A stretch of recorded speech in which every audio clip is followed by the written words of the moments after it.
The billionaire mocked his ex, still single. He didn't know she was now a single mother and was surprised to learn who the father was. Subscribe to the channel and comment where you're watching from. The annual gala of the New York Business Foundation was in full splendor that April night. The majestic ballroom of the Plaza Hotel, with its check crystal chandeliers reflecting thousands of golden points on the ornate ceiling, buzzed with the presence of the country's most influential businessmen. The intoxicating aroma of white roses, imported from Ecuador, mingled with the soft sounds of the symphony orchestra playing a waltz, creating an atmosphere of refined elegance that only wealth and good taste could provide. Gabriel Thompson, at 38, dominated that environment like a natural predator. Tall, with broad shoulders that perfectly filled his tailored Armani tuxedo, he possessed the confident posture of someone who had built a real estate empire valued at over $5 billion. His dark brown hair, always impeccably styled, was beginning to show a few silver strands at the temples, giving him an air of distinction that made him even more attractive. His green eyes, inherited from his Italian great-grandmother, were piercing and calculating, capable of assessing a person's worth in a matter of seconds. "So, Gabriel, tell me about that project in Dubai," said Marcus Johnson, a 60-year-old Swiss investor, as he savored a glass of Moet and Chandon 2008 that circulated among the guests. "They say you're revolutionizing the concept of sustainable skyscrapers in the Middle East." Gabriel smiled with that characteristic confidence that had made him a legend in the international real estate market.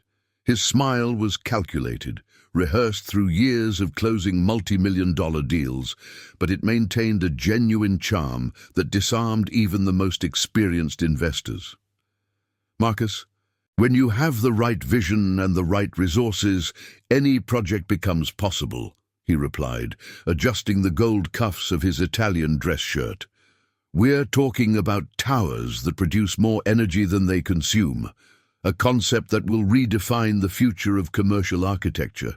He gestured with the firm hands of someone accustomed to commanding, each movement precise and deliberate. The Rolex watch, a family heirloom worth more than many apartments in New York, gleamed discreetly on his wrist. Gabriel had learned early on that power is not demonstrated through vulgar ostentation, but rather through refined details that only people of the same social standing can recognize and appreciate. "Impressive," murmured Helena Carter, heir to a traditional family of coffee growers, as she approached the group in a Valentino dress that cost over $50,000. "You've always had that gift for turning visions into reality, Gabriel. It's a rare quality." He was about to respond when something, or rather someone, caught his attention from across the ballroom. Among the groups of businessmen and socialites, a female figure moved through the space with a natural elegance that contrasted with the studied ostentation of most present. It was her, Marina Collins. The name echoed in his mind like a forgotten song that resurfaces unexpectedly. 5 years had passed since he last saw her. 5 years since that devastating argument in his Fifth Avenue apartment when he chose to expand the business to London at the expense of the relationship they shared. 5 years since she left his life with tears in her eyes and a wounded dignity he had never forgotten. But the woman walking toward him bore no resemblance to the insecure 27-year-old he had left behind. Marina, at 32, was a vision of sophistication and self-confidence. The impeccably tailored navy blue dress, he immediately recognized the signature of designer Vera Wang, accentuated her slim and elegant silhouette. Her golden brown hair, once always conservatively tied back, now fell in soft waves over her shoulders, framing a face that had matured beautifully. She moved with feline grace, greeting other businessmen with firm handshakes and genuine smiles. Her almond-shaped eyes, a deep brown that had always fascinated him, sparkled with a determination and confidence he had never witnessed before. The upright posture, the assured gestures, the way she commanded attention effortlessly.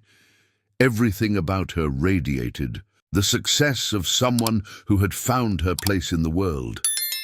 "Excuse me," murmured Gabriel to the group, leaving his champagne glass on a passing silver tray and deliberately walking toward her. His heart raced with an intensity he hadn't felt in years, a mix of anxiety, curiosity, and something he preferred not to name. Marina was animatedly chatting with Roberto Mendoza, CEO of Gabriel's largest rival construction company, when she sensed the familiar approach. She didn't need to turn to know who it was. There was something in the energy he radiated, a magnetic presence she had, never completely forgotten, no matter how hard she tried. "Marina," Gabriel said, when he finally reached the small circle, his voice carrying an intimate familiarity that made Roberto raise an eyebrow curiously. She turned slowly, and when their eyes met, it was as if the 5 years that separated them compressed into an infinite moment. Gabriel felt a tightness in his chest as he saw up close how she had transformed. It wasn't just the mature beauty. It was the unshakable confidence, the serenity of someone who had weathered storms and emerged stronger. "Gabriel," she replied with a soft, yet firm voice, extending her hand in a professional greeting. The touch of her hand, soft, yet with the firmness of someone used to closing important deals, sent an electric jolt up his arm. Gabriel held her hand for a second longer than appropriate, absorbing the familiarity of the contact and fighting against the wave of memories that flooded back. "Robert, allow me to introduce Gabriel Thompson," Marina said with impressive ease. "I believe you know each other by reputation, at least." "Of course," Robert replied, extending his hand with a diplomatic but cautious smile. "The famous king of sustainable skyscrapers. Your towers in London have made quite an impact on the international market." Gabriel shook his rival's hand with calculated strength, but his eyes remained fixed on Marina. "And you, Robert, I believe you were fortunate to win over one of the brightest minds in the urban sustainability sector. Marina has always been exceptional." The comment carried layers of meaning that did not go unnoticed by any of the three. Robert discreetly cleared his throat, sensing the unspoken tension hanging in the air. "Actually," Robert said, "Marina is our new Director of Sustainability. She joined us 6 months ago with impressive credentials, a master's degree in environmental engineering from Stanford University, a specialization in green building from MIT, and a portfolio of projects that has already saved over $2 billion in potentially problematic investments." Gabriel raised an eyebrow, genuinely impressed. MIT. She had achieved the specialization she had always dreamed of, the same one he had discouraged years ago, saying it would be a waste of time and money. "Congratulations," he said, and this time the admiration in his voice was completely sincere. "I always knew you would go far." "Thank you," Marina replied, but there was a subtle coldness in her tone that did not go unnoticed. "Sometimes the longest paths lead us exactly where we need to go." The phrase carried an emotional weight that made Gabriel swallow hard. She was clearly referring to their separation, to the choice he had made to prioritize his international career over their relationship. "Well," Robert said, clearly uncomfortable with the growing tension, "I'll go get more champagne. Marina, Gabriel, it was a pleasure." He quickly walked away, leaving the two alone for the first time in 5 years. The ballroom continued to buzz around them, but it was as if there was an invisible bubble isolating them from the rest of the world. Gabriel studied her face, searching for traces of the young woman he had loved, but finding only a mature and accomplished woman who seemed to have completely overcome any past hurt. This strangely irritated him more than it comforted him. "So," he said, allowing that arrogant smile that had hurt her so much in the past to emerge naturally, "still no husband?" The question echoed in the space between them like a sharp blade. Gabriel had fired the line, hoping to see her embarrassed, hoping to provoke some reaction that would reveal she still felt something, hurt, anger, anything that proved he still had some power over her emotions. Marina simply smiled. It was not a forced or embarrassed smile, but a genuinely serene smile that completely disarmed him. She tilted her head slightly, as if he had asked a particularly naive question. "Actually, I have much more important priorities now," she replied, discreetly adjusting the Italian leather clutch she was carrying. Inside it, protected by a small velvet wallet, was a photo she always kept close, the image of a 4-year-old child with curly brown hair and strikingly familiar green eyes. Gabriel furrowed his brow, intrigued by her evasive answer and the unwavering confidence with which she had delivered it. There was something different about her, something that went beyond professional success and acquired maturity. It was as if she possessed a secret, a source of strength and purpose that he could not decipher. "Priorities," he repeated, as if testing the word. "What kind of priorities?" Marina watched him for a long moment, as if deciding how much to reveal. Finally, she smiled again, but this time there was something maternal in her expression, a tenderness he had never seen before.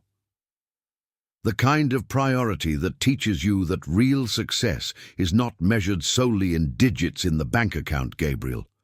But I'm sure one day you will understand." Without waiting for a response, she gracefully turned and walked away, leaving him standing alone in the middle of the ballroom, surrounded by the buzz of elegant conversations and the distant sound of the orchestra, but completely absorbed in thoughts about the extraordinary woman Marina had become and the mystery she clearly held. 3 weeks after the gala, Gabriel found himself in his office on the 42nd floor of the most modern commercial building on Fifth Avenue, watching through the panoramic windows the frantic movement of the avenue below. The office was a perfect reflection of his personality, minimalist yet luxurious, with Italian designer furniture and carefully selected contemporary art. A bronze sculpture by Tomi Otake dominated one wall, while paintings by Beatrice Milhazes and Vic Muniz completed the sophisticated decor. His desk, a unique piece of Brazilian mahogany, was covered with architectural plans and financial reports, but his mind could not focus on the numbers that usually fascinated him. Since the reunion with Marina, something had changed in his meticulously organized routine. He found himself thinking about her at the most unexpected moments, during important meetings, while reviewing contracts, even during international calls that usually demanded all his attention. "Mr. Thompson," his secretary Valeria said through the intercom, interrupting his daydreams, "Dr. Henry Caldwell is here for the meeting about the Sustainable Village project." Gabriel took a deep breath, adjusted his Hermes tie, and assumed his professional posture once again. The Sustainable Village project was his most ambitious venture in the United States. A luxury residential complex in the southern part of New York that promised to be the first in the country to achieve LEED Platinum certification. It was also the project that could definitively consolidate his position as a leader in sustainable construction in North America. "You can send him in," Gabriel replied, organizing the documents on his desk. Dr. Henry Caldwell entered the room with a serious expression that immediately alerted Gabriel. At 55, Henry was one of the most respected environmental lawyers in the country, with an impeccable reputation and a network of contacts that Gabriel's network extended from the Department of Environmental Protection to international preservation organizations. "Henry," greeted Gabriel, rising and extending his hand. "By your expression, I assume you don't bring good news." "Unfortunately, no," confirmed Henry, sitting in the Italian leather armchair across from the desk. "We had an unexpected development in the Sustainable Village project. The EPA identified irregularities in the soil that did not appear in the initial reports." Gabriel felt a chill run down his spine. What kind of irregularities? Heavy metal contamination, possibly from an old paint factory that operated on the site in the 80s. The levels are above the permitted parameters for residential construction. "We will need a complete environmental remediation process before proceeding with any construction." "How long? How much money?" Gabriel asked, his mind already calculating the financial impacts and schedule delays. "That depends on the company you hire for the service. We're talking about a process that can take anywhere from 6 months to 2 years, with costs ranging from $15 to $50 million, depending on the complexity of the decontamination." Gabriel walked to the window, hands clasped behind his back, observing the city stretching to the horizon. An $800 million project could not be stalled for 2 years. International investors had already committed resources, deadlines were set, and his reputation was at stake. "What are our options?" he asked, not turning around. "There is only one company in the US with the technology and experience necessary to solve this type of problem within a reasonable time frame," Henry said, hesitating slightly before continuing. "Collins Environmental Engineering." Gabriel turned slowly, eyebrows raised in surprise. "Collins?" "Yes. The company is led by Marina Collins, who has developed a revolutionary bioremediation technology using genetically modified microorganisms. It's the only process that can reduce the decontamination timeline to 4 to 6 months." Her name echoed in the office as if it had a life of its own. Gabriel returned to his chair, fingers drumming thoughtfully on the polished mahogany of the desk. "And she works exclusively for Mendoza Construction?" Gabriel asked, referring to the rival with whom Marina had spoken at the gala. "Not exactly. She has an exclusive consulting contract with Mendoza for large-scale projects, but her company, Collins Environmental, is independent and can accept external projects as long as they don't directly conflict with Mendoza's interests." Gabriel remained silent for a few moments, analyzing the implications of the situation. Working with Marina meant seeing her regularly, meant exposing himself again to that presence that had disturbed his mental peace. But it also meant the possibility of saving the most important project of his career. "Schedule a meeting," he finally said. "I want to know all the details of this technology." 2 days later, Gabriel found himself climbing the 15 floors of the modern office building in Southside, where Collins Environmental Engineering was located. The office occupied the entire 15th floor, with decor that blended sophistication and environmental consciousness, reclaimed wood furniture, strategically placed tropical plants, and solar panels, visible through the windows. The receptionist, a young woman in her mid-20s with a professional smile, guided him through a hallway decorated with photographs of environmental recovery projects around the world. Gabriel recognized some of the images: restored mangroves in Florida, cleaned rivers in Texas, reforested forests in the Pacific Northwest. The scope of the work Marina had developed was impressive. "Dr. Thompson?" a familiar voice called. Gabriel turned and saw Marina walking toward him, wearing a perfectly tailored dark grey suit that enhanced her professional authority without sacrificing femininity. Her hair was styled in an elegant bun, and she carried a leather portfolio that seemed to contain a carefully prepared presentation. "Marina," he greeted, extending his hand. "Thank you for accommodating me on short notice." "It's a pleasure," she replied, shaking his hand with professional firmness. "Henry explained the situation of your project to me. It's an interesting case." She led him to a conference room with an oval glass table and ergonomic chairs. The walls adorned with international certifications and sustainability awards. Gabriel noticed a framed photo on her desk, a smiling child in a park, but the angle did not allow him to see the details clearly. "Coffee? Water?" Marina offered, taking on her role as host. "Coffee, please, black."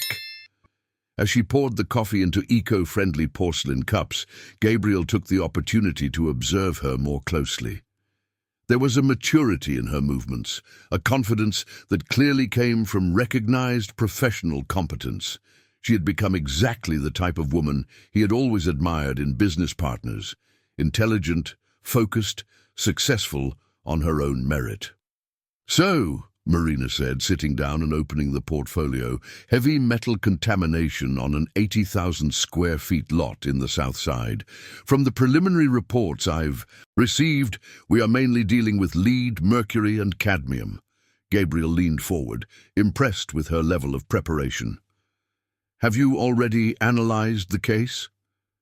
"It's my job to be prepared," she replied with a professional smile. "The technology we developed uses specifically modified bacteria to metabolize these heavy metals, converting them into inert compounds that can be easily removed from the soil." She opened a laptop and began a presentation that clearly demonstrated why she had become a reference in the industry. Detailed graphs showed decontamination rates, optimized timelines, and cost comparisons with traditional methods. Gabriel found himself genuinely impressed not only with the technology, but with the professional and competent manner in which she presented the work. "The timeline would be 5 months, Marina explained, with a total cost of $22 million, including the post-remediation monitoring required by the EPA. "And the warranty?" Gabriel asked, his business mind automatically focusing on the risks. 5 years of full warranty, with quarterly monitoring of contamination levels. If there is any recurrence, we will fully cover the costs of new remediation." Gabriel fell silent. For a few moments he analyzed the numbers. It was an excellent proposal, better than anything he had imagined possible. "Is there any special condition?" he asked, suspecting there was more to it. Marina hesitated for a moment, and Gabriel noticed a slight tension in her expression. "Actually, yes. You would need to work directly with me throughout the project. The technology we developed requires constant supervision and real-time adjustments based on the specific soil conditions. It's not the kind of work that can be delegated." The implication was clear. They would have to work together side by side for 5 months. Gabriel felt a mix of anxiety and anticipation that he preferred, not to analyze too deeply. "And wouldn't that create a conflict with your exclusivity contract with Mendoza?" he asked. Robert already approved it. In fact, he was quite pleased to know that one of the main competitors would have to rely on our services. Gabriel couldn't help but smile ironically. "He has a sense of humor." "He has a business sense," Marina corrected. "Just like you, I imagine." Their eyes met for a moment, and Gabriel felt that familiar electricity that had characterized their relationship years ago. But there was something different now, a maturity, a mutual recognition of professional competence that added a new dimension to the attraction. "All right," Gabriel said, extending his hand. "We have a deal." Marina shook his hand, sealing the agreement, but when their fingers touched, both felt a current that went beyond the professional. It was as if the 5 years that separated them compressed again in that instant, bringing back memories of an intimacy they both thought they had overcome. "Great," Marina said, releasing his hand perhaps a second longer than would be strictly professional. "We can start on Monday. I'll need you on site every morning at 7 for the daily assessments." 7 o'clock? Gabriel raised an eyebrow. He was used to starting his day at 8 in the comfort of his air-conditioned office. Working with microorganisms requires specific hours. Marina explained with a smile that suggested she was slightly enjoying his discomfort. Besides, the best conditions for analysis are during the early hours of the morning, before the day's heat affects the samples. Gabriel nodded, realizing that the next 5 months would be very different from any project he had ever supervised. When he stood up to leave, Marina accompanied him to the meeting room door. For a moment, they stood in the hallway, and Gabriel felt the temptation to make some reference to their past, to mention how strange this professional situation was after everything they had shared. But Marina maintained a strictly business demeanor, extending her hand in farewell once again. "See you on Monday then, Dr. Thompson," she said formally. "See you Monday, Dr. Collins," he replied, using the title she had earned through her own merit. As he walked back to the elevator, Gabriel couldn't help but smile. The next 5 months promised to be interesting in a way he hadn't anticipated when he started that project. Working with Marina meant not only saving his most important venture, but also the opportunity to get to know the extraordinary woman she had become.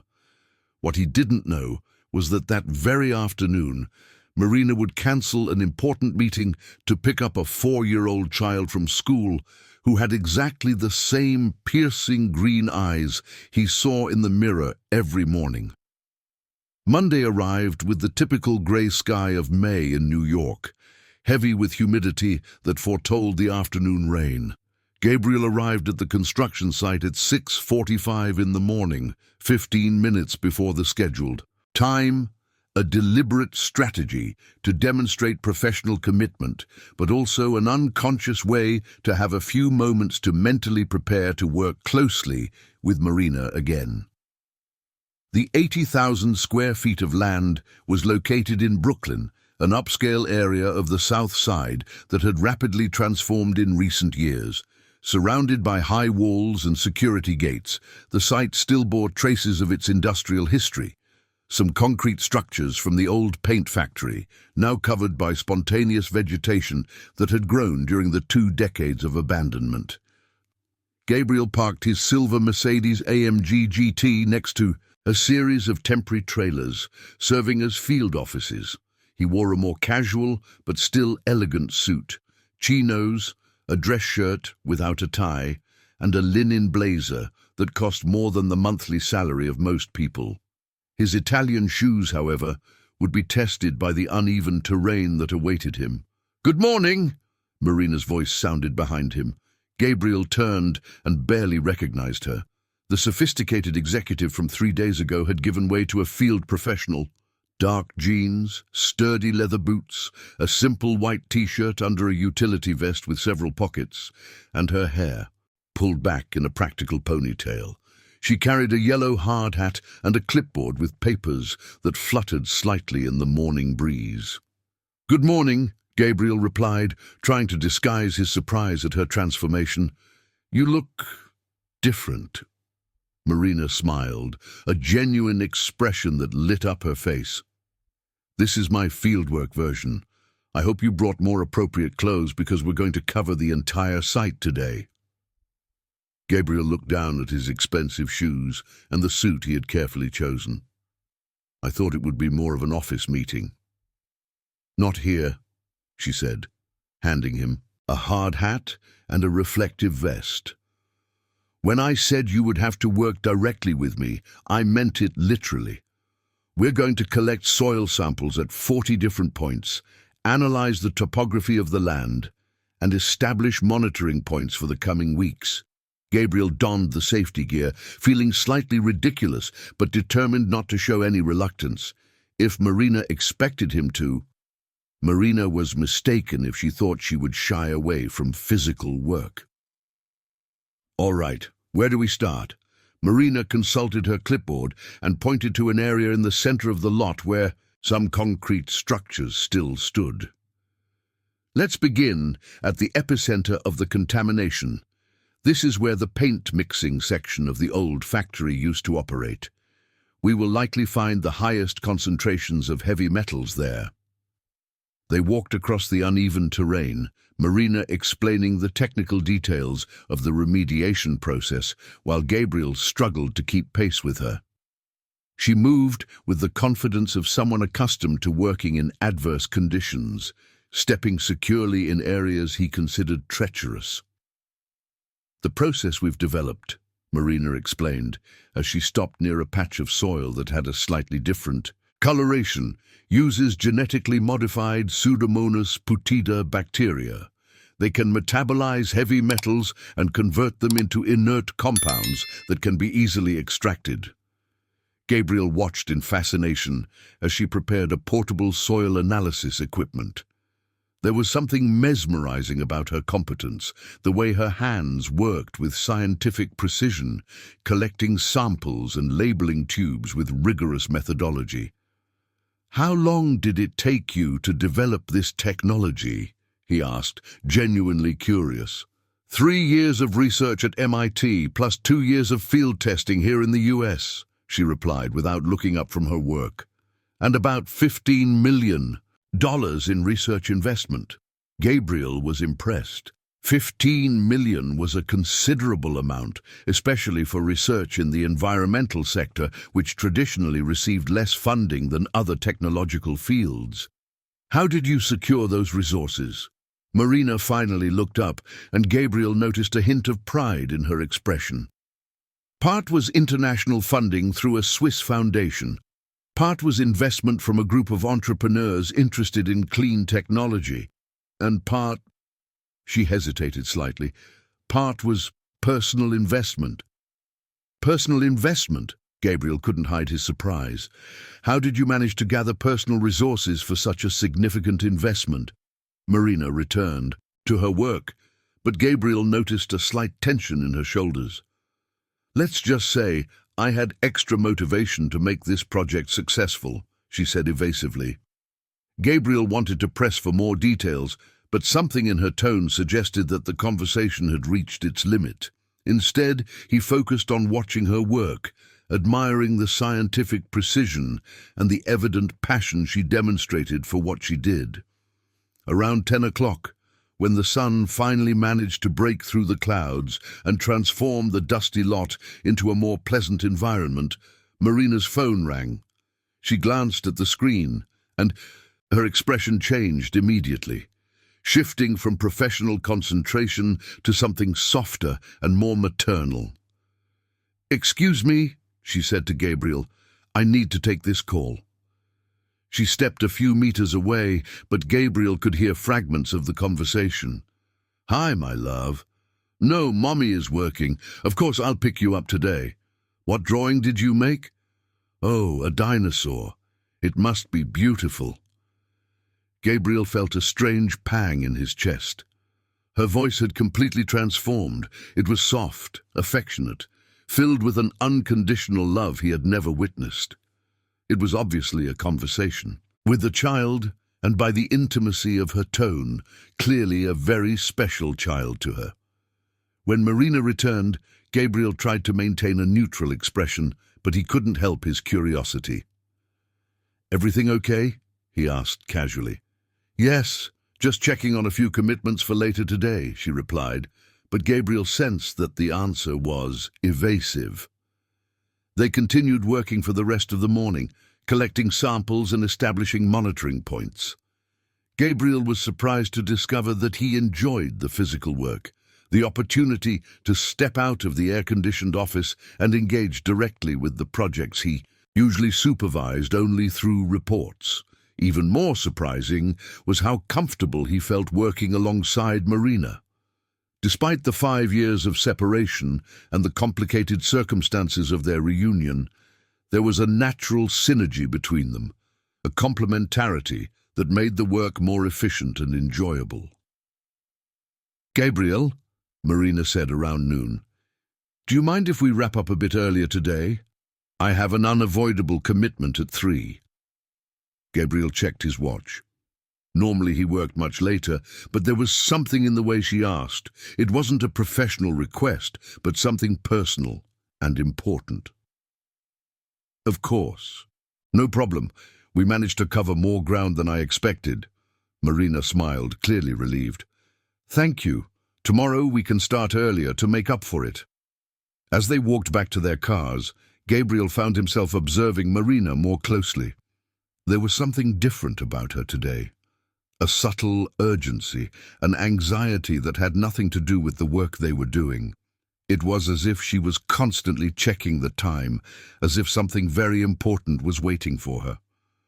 "Marina," Gabriel said as they approached the vehicles, "can I ask you a personal question?" She stopped and looked at him cautiously. "Depends on the question." "Are you happy?" he asked, surprising both of them with the sincerity of the question. "I mean, you've built an impressive career, have a successful company, developed revolutionary technology. You've achieved everything you've ever dreamed of." Marina fell silent for a long moment, studying his face as if trying to detect hidden motivations behind the question. "You know, Gabriel," she finally said, 5 years ago, I would have answered that question very differently. Back then, I thought happiness was about relationships, about sharing life with someone, about building something together with another person. Gabriel felt a tightness in his chest, recognizing the indirect reference to their relationship. "And today?" he asked softly. Marina smiled, but this time it was a different smile, deeper, more complete. "Today I've discovered that true happiness comes from becoming the person you always had the potential to be, and from having responsibilities that are greater than your own desires and fears." She adjusted her bag on her shoulder, and Gabriel noticed that she always seemed to make that gesture when she was about to. "Until tomorrow, Gabriel," she said, walking toward her car. A practical and efficient hybrid SUV, very different from the sports cars she used to prefer years ago. Gabriel stood beside his Mercedes, watching her leave. There were layers of meaning in her words that he couldn't fully decipher. Responsibilities that are greater than your own desires. What did she mean by that? As he drove back to his office, Gabriel couldn't stop thinking about Marina's transformation. It wasn't just professional success or acquired maturity. There was something more fundamental, a change in how she saw herself in the world, in her priorities, in the source of her strength and purpose. That afternoon, instead of focusing on the reports waiting on his desk, Gabriel found himself discreetly browsing the internet, searching for information about Marina and her company. The results were impressive. Scientific articles published in international journals, sustainability awards, academic recognition. She had truly become one of the leading global authorities on environmental remediation. But what intrigued him the most was an interview she had given to a business magazine 6 months ago. The article discussed Brazilian entrepreneurs who had achieved international success, and Marina was cited as an example of how motherhood could be a catalyst for professional success, not an obstacle. Motherhood. Gabriel reread the sentence several times. The interview didn't mention details about her personal life, but the reference was clear. Marina had a child. Suddenly, several pieces began to fit together in his mind. The change in priorities, the accelerated maturity, the responsibilities greater than her own desires, the affectionate phone call he had overheard that morning. Marina was a mother. Gabriel spent the rest of the afternoon trying to focus on work, but his mind kept returning to this discovery. Who was the father? When had the child been born? Why had Marina chosen not to mention this fact during their conversations? When he finally left the office, it was already night, and the lights of New York shone like stars, scattered across the urban landscape. Gabriel drove slowly through the city streets, thinking about how little he knew about the woman Marina had become and how many secrets she still kept. What he didn't know was that, at that very moment, Marina was at home helping a 4-year-old with preschool homework, patiently explaining how to form the letters of the alphabet, while the boy asked for the umpteenth time when he could meet the important man who worked with Mommy. On Thursday of that same week, Gabriel arrived at the construction site with a strange sense of anticipation. The 3 days working alongside Marina had established a comfortable routine. He arrived at 7 sharp. She was always already there, and they spent the mornings collecting data and analyzing the progress of the remediation. But there was something more developing between them, a professional chemistry that dangerously flirted with the personal. The day was particularly hot for May, with the strong sun announcing the approach of the dry New York winter. Gabriel had finally learned his lesson and was wearing more appropriate fieldwork clothes, dark jeans, a polo shirt, and leather boots that, although expensive, were at least functional. "Good morning," Marina greeted, as he approached the area where she was checking the monitoring equipment. She wore a light blue t-shirt that accentuated her eyes, and Gabriel noticed that there was something different about her posture today, a subtle tension he couldn't identify. "Good morning. How are the numbers today?" "Better than we expected," she replied, consulting the tablet where she recorded the measurements. "The lead concentration has decreased by 23% since Monday. The bacteria are adapting to the soil better than I had predicted." Gabriel watched as she explained the data, admiring her professional competence once again. But he also noticed that she kept checking her cell phone, a behavior that hadn't been characteristic of her in previous days. "Is everything okay?" he asked. "You seem worried about something." Marina hesitated for a moment, as if deciding how much to reveal. "It's a personal matter. Nothing that affects work." Gabriel wanted to press for more details, but he respected her privacy. Instead, he focused on the day's work. They needed to collect samples from a particularly problematic area in the northeast corner of the site, where preliminary analyses had detected the highest concentrations of mercury. The area in question was near the remnants of an old storage tank, a partially crumbled concrete structure that stood like a monument to past environmental negligence. The surrounding terrain was uneven, with several depressions created by erosion and uncontrolled vegetation growth. "Be careful in this area," Marina warned as they approached the tank. "The soil here is still unstable in some spots. The previous company that tried to clean it didn't properly map all the underground leaks." Gabriel nodded, stepping carefully as he followed Marina along an improvised path through the vegetation. She moved with the confidence of someone who had studied every square inch of that land, but he could tell her attention was divided. She kept checking her phone every few minutes. Around 9:30, as Marina prepared a new soil sample near the base of the tank, her phone rang. She looked at the screen, and her expression changed immediately, shifting from professional concentration to something close to panic. "I need to take this," she said, stepping away quickly. Gabriel continued checking the monitoring equipment, but he couldn't help but overhear fragments of the conversation that was becoming increasingly tense. "What do you mean he's running a fever? When did it start? 39 degrees? No, I can't leave him alone. Of course, I'll pick him up right now." Gabriel turned and saw Marina walking quickly back, her pale face and slightly trembling hands. "Gabriel, I need to leave urgently," she said, her voice filled with an anxiety he had never seen before. "There's been an emergency and I—" "What happened?" Gabriel asked, immediately concerned. It's personal. I need to deal with a family situation." Gabriel observed her expression. It was clearly the kind of emergency involving a sick child. His mind quickly connected the dots with the affectionate calls he had overheard during the week. Go, Gabriel said. "Work can wait. Do you need a ride somewhere?" "No, thank you. I have my car here," Marina replied, already hurriedly gathering her equipment. "Gabriel, I'm really sorry for having to leave like this." "Don't apologize. Go take care of what you need to."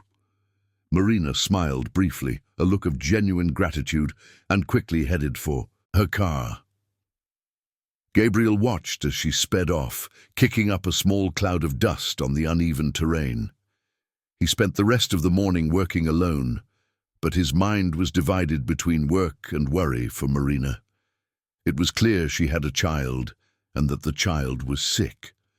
The anxiety he had seen in her eyes was the kind of visceral fear that only parents experience when something threatens their children's well-being. Around noon, Gabriel decided to wrap up the fieldwork and return to the office. But as he was putting away the equipment in the temporary trailer, he heard the sound of tires screeching on the asphalt.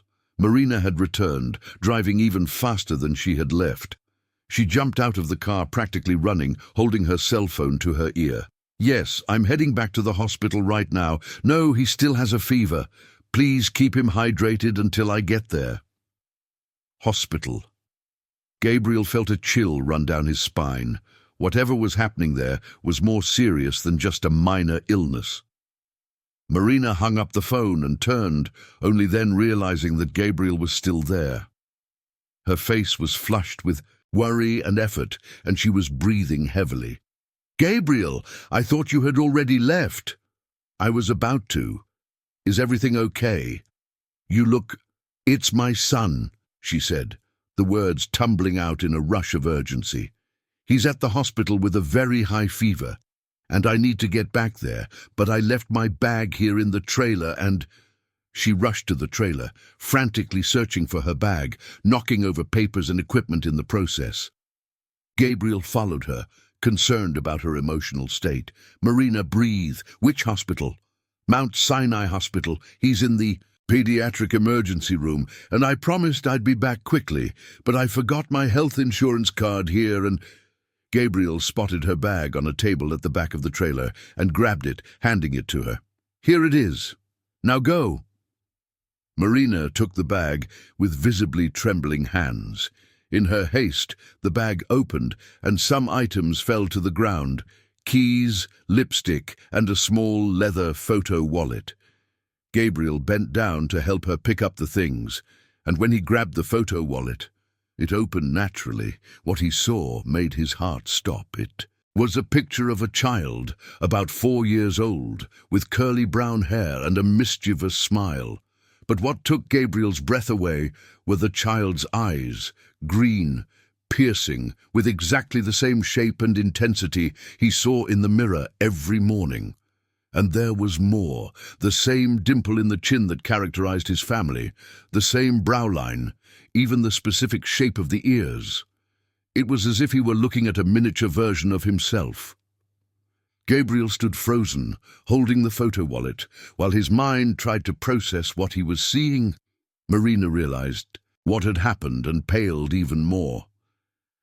"Gabriel, It's my son," Gabriel said, his voice coming out as a harsh whisper.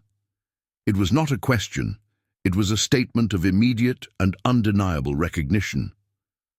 Marina closed her eyes for a moment, as if gathering strength for a conversation she had tried to avoid for 4 years. "Yes," she simply said, "he's your son." The silence that followed was deafening. Gabriel continued to look at the photo, absorbing every detail of the little face that was a perfect combination of him and Marina. His hands trembled slightly as he held the wallet. "What's his name?" Gabriel asked, his voice heavy with emotions he didn't know he possessed. "Lucas," Marina replied, tears finally beginning to stream down her face. "Lucas Gabriel Thompson." "Gabriel?" She had given his name to the boy. "Why didn't you ever tell me?" he asked, looking up to meet her gaze. "Because when I found out I was pregnant, you were already in London, focused on expanding your business internationally, because you made it clear that your career was more important than our relationship, and because I was too proud to chase after someone who had rejected me." Gabriel opened his mouth to respond, but Marina continued, the words pouring out like a dam that had burst after years. "And now he's in the hospital with a fever of 104 degrees, and I need to be there with him, so please, can we have this conversation later?" The urgency in her voice brought Gabriel back to the immediate reality. There was a child, his son, sick in the hospital, and that was the only thing that mattered at that moment. "I'm going with you," Gabriel said, deciding instantly. "Gabriel, that's not necessary. He's my son too," he said, and the words felt strange on his tongue, but completely right. "I'm going with you." Marina studied him for a moment, as if assessing whether she could trust him in this moment of vulnerability. "Okay," she finally said, "but in my car. I know the way." They rushed to Marina's SUV, Gabriel sitting in the passenger seat as she drove with the controlled urgency of a mother. Worried. During the drive to the hospital, she quickly explained the situation. Lucas woke up with a fever in the early morning. The babysitter checked, and it was 101.3 degrees, so she called me. "I brought him to the hospital this morning. They did some tests and said it was probably a viral infection. They sent him home with medication, but by 10:30, the fever rose to 104 degrees and wouldn't go down." Gabriel listened to every word, imagining the fear she must be feeling while trying to process the revelation he had just received. He had a son, a 4-year-old child who carried his name and appearance, and who was somewhere facing a medical situation that could be serious. "Did the doctors say anything about what it could be?" Gabriel asked. "They're investigating a possible infection. Pneumonia, maybe. They're going to do more tests when I get back." Pneumonia. Gabriel felt a pang of fear he had never experienced before. It was a completely different sensation from the anxiety he felt with business or investments. It was the primal and visceral fear of a parent for the safety of their child. When they arrived at Mount Sinai, Marina rushed through the hallways with Gabriel beside her, following the signs to the pediatric wing. Gabriel felt completely out of place in the hospital environment, but was determined to be present, even if it was just to support Marina. They reached the pediatric emergency waiting room, where Marina immediately approached the reception desk. "I'm Marina Collins, mother of Lucas Gabriel Thompson. How is he?" The nurse quickly checked the system. "Dr. Anderson is examining him right now. I'll let her know you've arrived."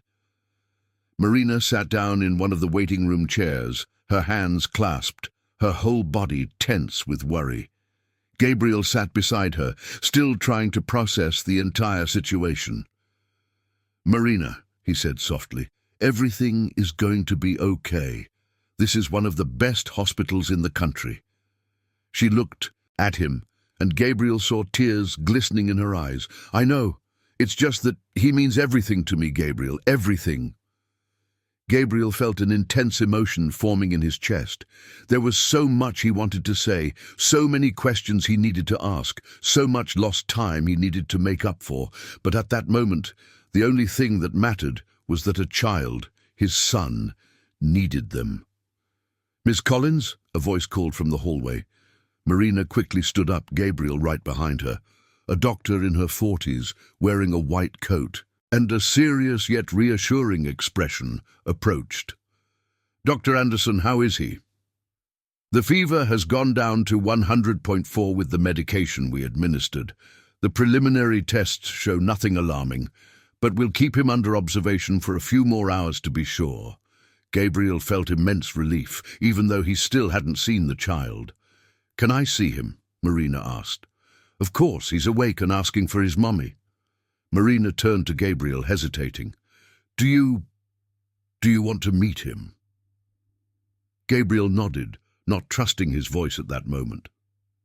Together they followed the doctor down the hallway to the room where, for the first time in his life, Gabriel would meet his son.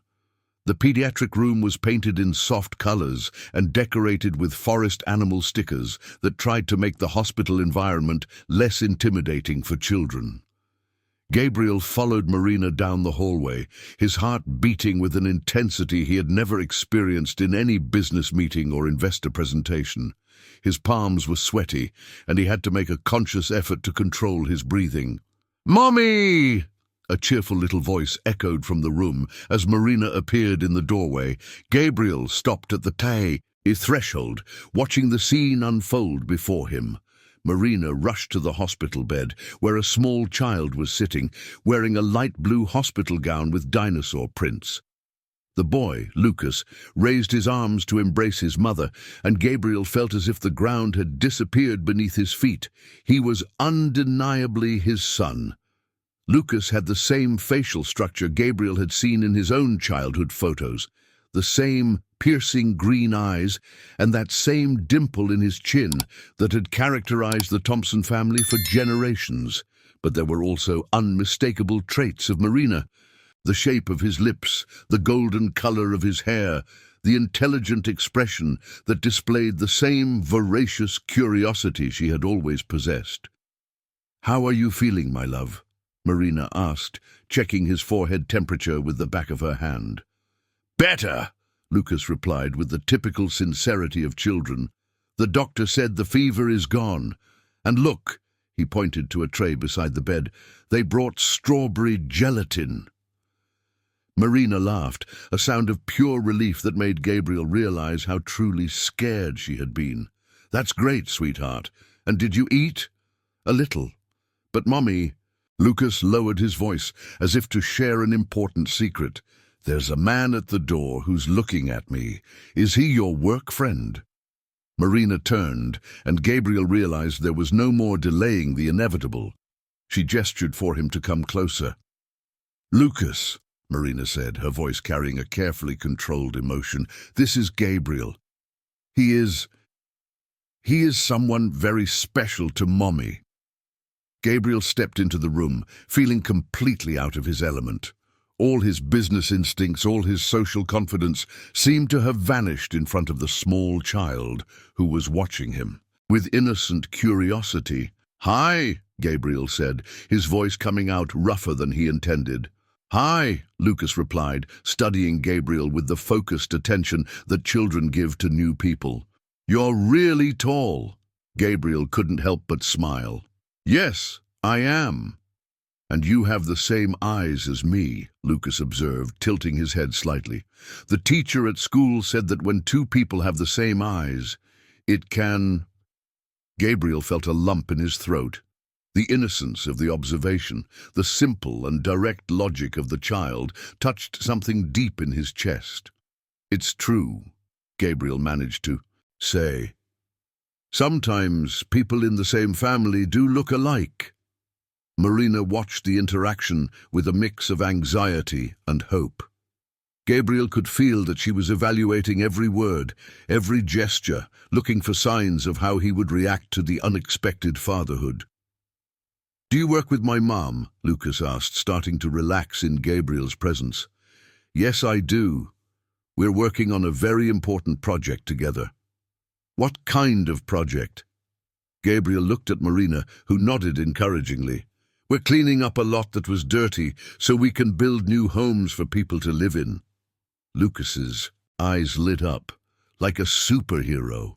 The comparison caught Gabriel off guard, but he realized that from a 4-year-old's perspective, cleaning up messes to help people really did sound like superhero work. "Something like that," Gabriel said, feeling more relaxed. "Your mom is the real superhero, actually. She invented a special way to clean up what was dirty." Lucas turned to Marina with obvious admiration. "Mom, are you a superhero?" Marina laughed, a genuine laugh that lit up the whole room. "I just do my job, sweetheart." "But it's a superhero job," Lucas insisted, and then turned back to Gabriel. "Are you a superhero too?" Gabriel hesitated for a moment. How to explain civil engineering to a 4-year-old? "I build very tall buildings," he finally said, "like skyscrapers, so people can live close to the clouds." "Wow," Lucas whispered, clearly impressed. "Do you build castles?" "Something like castles, yes." Lucas was silent for a moment, processing the information with the seriousness that only small children can apply to new concepts. "Gabriel," Lucas finally said, "do you want to see the drawing I made this morning?" Gabriel looked at Marina, who nodded with an encouraging smile. Of course, I would love to see it. Lucas reached for a small backpack beside the bed, from which he pulled out a crumpled piece of paper with a crayon drawing. This is a dinosaur, Lucas explained, pointing to an irregular green shape that took up most of the paper. And this is my mom, he pointed to a stick figure with long hair. And this here, he pointed to a third figure, is the dad I want to meet one day. The silence that followed was deafening. Gabriel looked at the drawing, at the stick figure representing an imaginary father, and felt something break. Inside his chest, Marina looked visibly tense, clearly not expecting Lucas to bring up the subject of his father at that moment. Lucas, Marina said softly, we talked about this, remember? Some families are different. I know, Mom, Lucas interrupted with the patience of someone who had had this conversation before. You said not all kids have a dad and a mom living in the same house. But I still want to meet my dad. Gabriel felt tears burning in his eyes. The simplicity of the child's desire, the naturalness with which he expressed such a fundamental need, was devastating. Lucas, Gabriel said, his voice trembling slightly, can I sit here next to you for a few minutes? Lucas nodded, and Gabriel pulled a chair closer to the bed. He was completely out of his comfort zone, but something primal and instinctive guided him. You know, Gabriel said, I always wanted to meet a special kid like you. Why? Lucas asked, with the direct curiosity of children. Gabriel looked at Marina, who was watching the conversation with tears in her eyes, and then turned his attention back to Lucas. Because I think kids like you can teach very important things to adults like me. What kind of things? Gabriel thought for a moment, searching for words that a 4-year-old could understand. Like being brave when you're scared. How to forgive when someone makes a mistake. How to love someone even when you don't know them for very long. Lucas processed this with the seriousness of a philosopher. Are you scared now? Lucas asked. The question hit Gabriel like a bolt of lightning. Yes, he admitted, I am. What are you scared of? Gabriel looked into the identical green eyes, seeing an innocence and wisdom that moved him deeply. I'm afraid of not being good enough, Gabriel said, surprising himself with his own honesty. Lucas seemed to consider this carefully. Then, with the perfect naturalness of childhood, he extended his small hand and placed it on Gabriel's much larger hand. My mom says that when you're scared, you can ask for help. She always helps me when I'm scared of the dark. Gabriel felt the small, warm hand on his and experienced an emotion he didn't know existed. It was instant love, fierce protection, and a desperate need to be worthy of the trust he saw in that child's eyes. Your mom is very wise, Gabriel said, looking at Marina. She is the smartest and bravest person I know. That's true, Lucas agreed with obvious pride. She knows everything. She even knows how to make dinosaur-shaped pancakes. Gabriel laughed, a genuine laugh that seemed to dissipate some of the tension in the room. Dinosaur pancakes. Now that's an impressive superpower. At that moment, Dr. Anderson returned to the room to check on Lucas. How are we feeling? She asked, quickly checking the boy's vital signs. Much better, Lucas replied. And look, doctor, this is Gabriel. He builds castles in the sky. The doctor smiled at Gabriel. What an interesting job. Well, Lucas, all your tests are normal and the fever hasn't returned. I think you can go home, but on the condition that you rest a lot and take all your medicine. Can I take my dinosaur stuffed animal? Lucas asked, pointing to a green toy that was on the bedside table.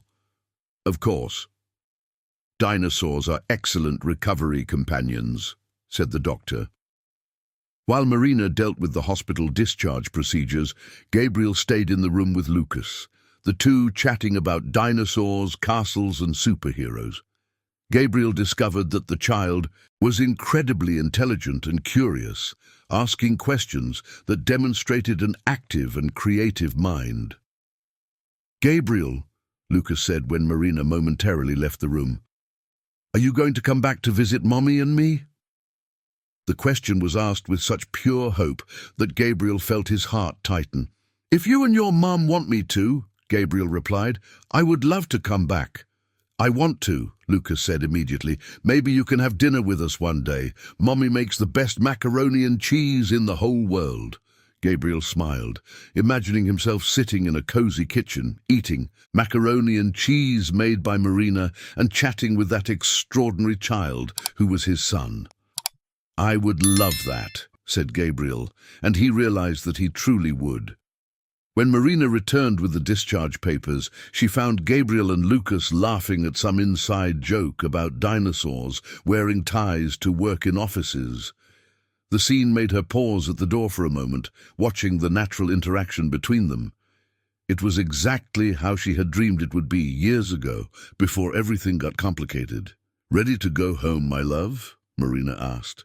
"Yes, and Mommy," Gabriel said. "He can have dinner with us one day." Marina looked at Gabriel, a silent question in her eyes. "If you don't mind," Gabriel said, "I would really like to spend more time getting to know you both." Marina nodded slowly. "I think we can arrange that." As they left the hospital, Lucas walking between them carrying his stuffed dinosaur, Gabriel realized that his life had completely changed that afternoon. He had a son, an extraordinary child who carried his eyes and curiosity, but also Marina's kindness and intelligence, and for the first time in his adult life, Gabriel found himself thinking about something more important than business, profits, or international expansion. He was thinking about how to be the father that special child deserved. A week after the hospital meeting, Gabriel found himself standing at the threshold of a duplex apartment in Brooklyn, carrying a bag of dinner ingredients and a wrapped box he had compulsively bought during lunch. His hands trembled slightly, not from business nerves, but from a completely new anxiety related to the desperate desire to make a good impression on a 4-year-old.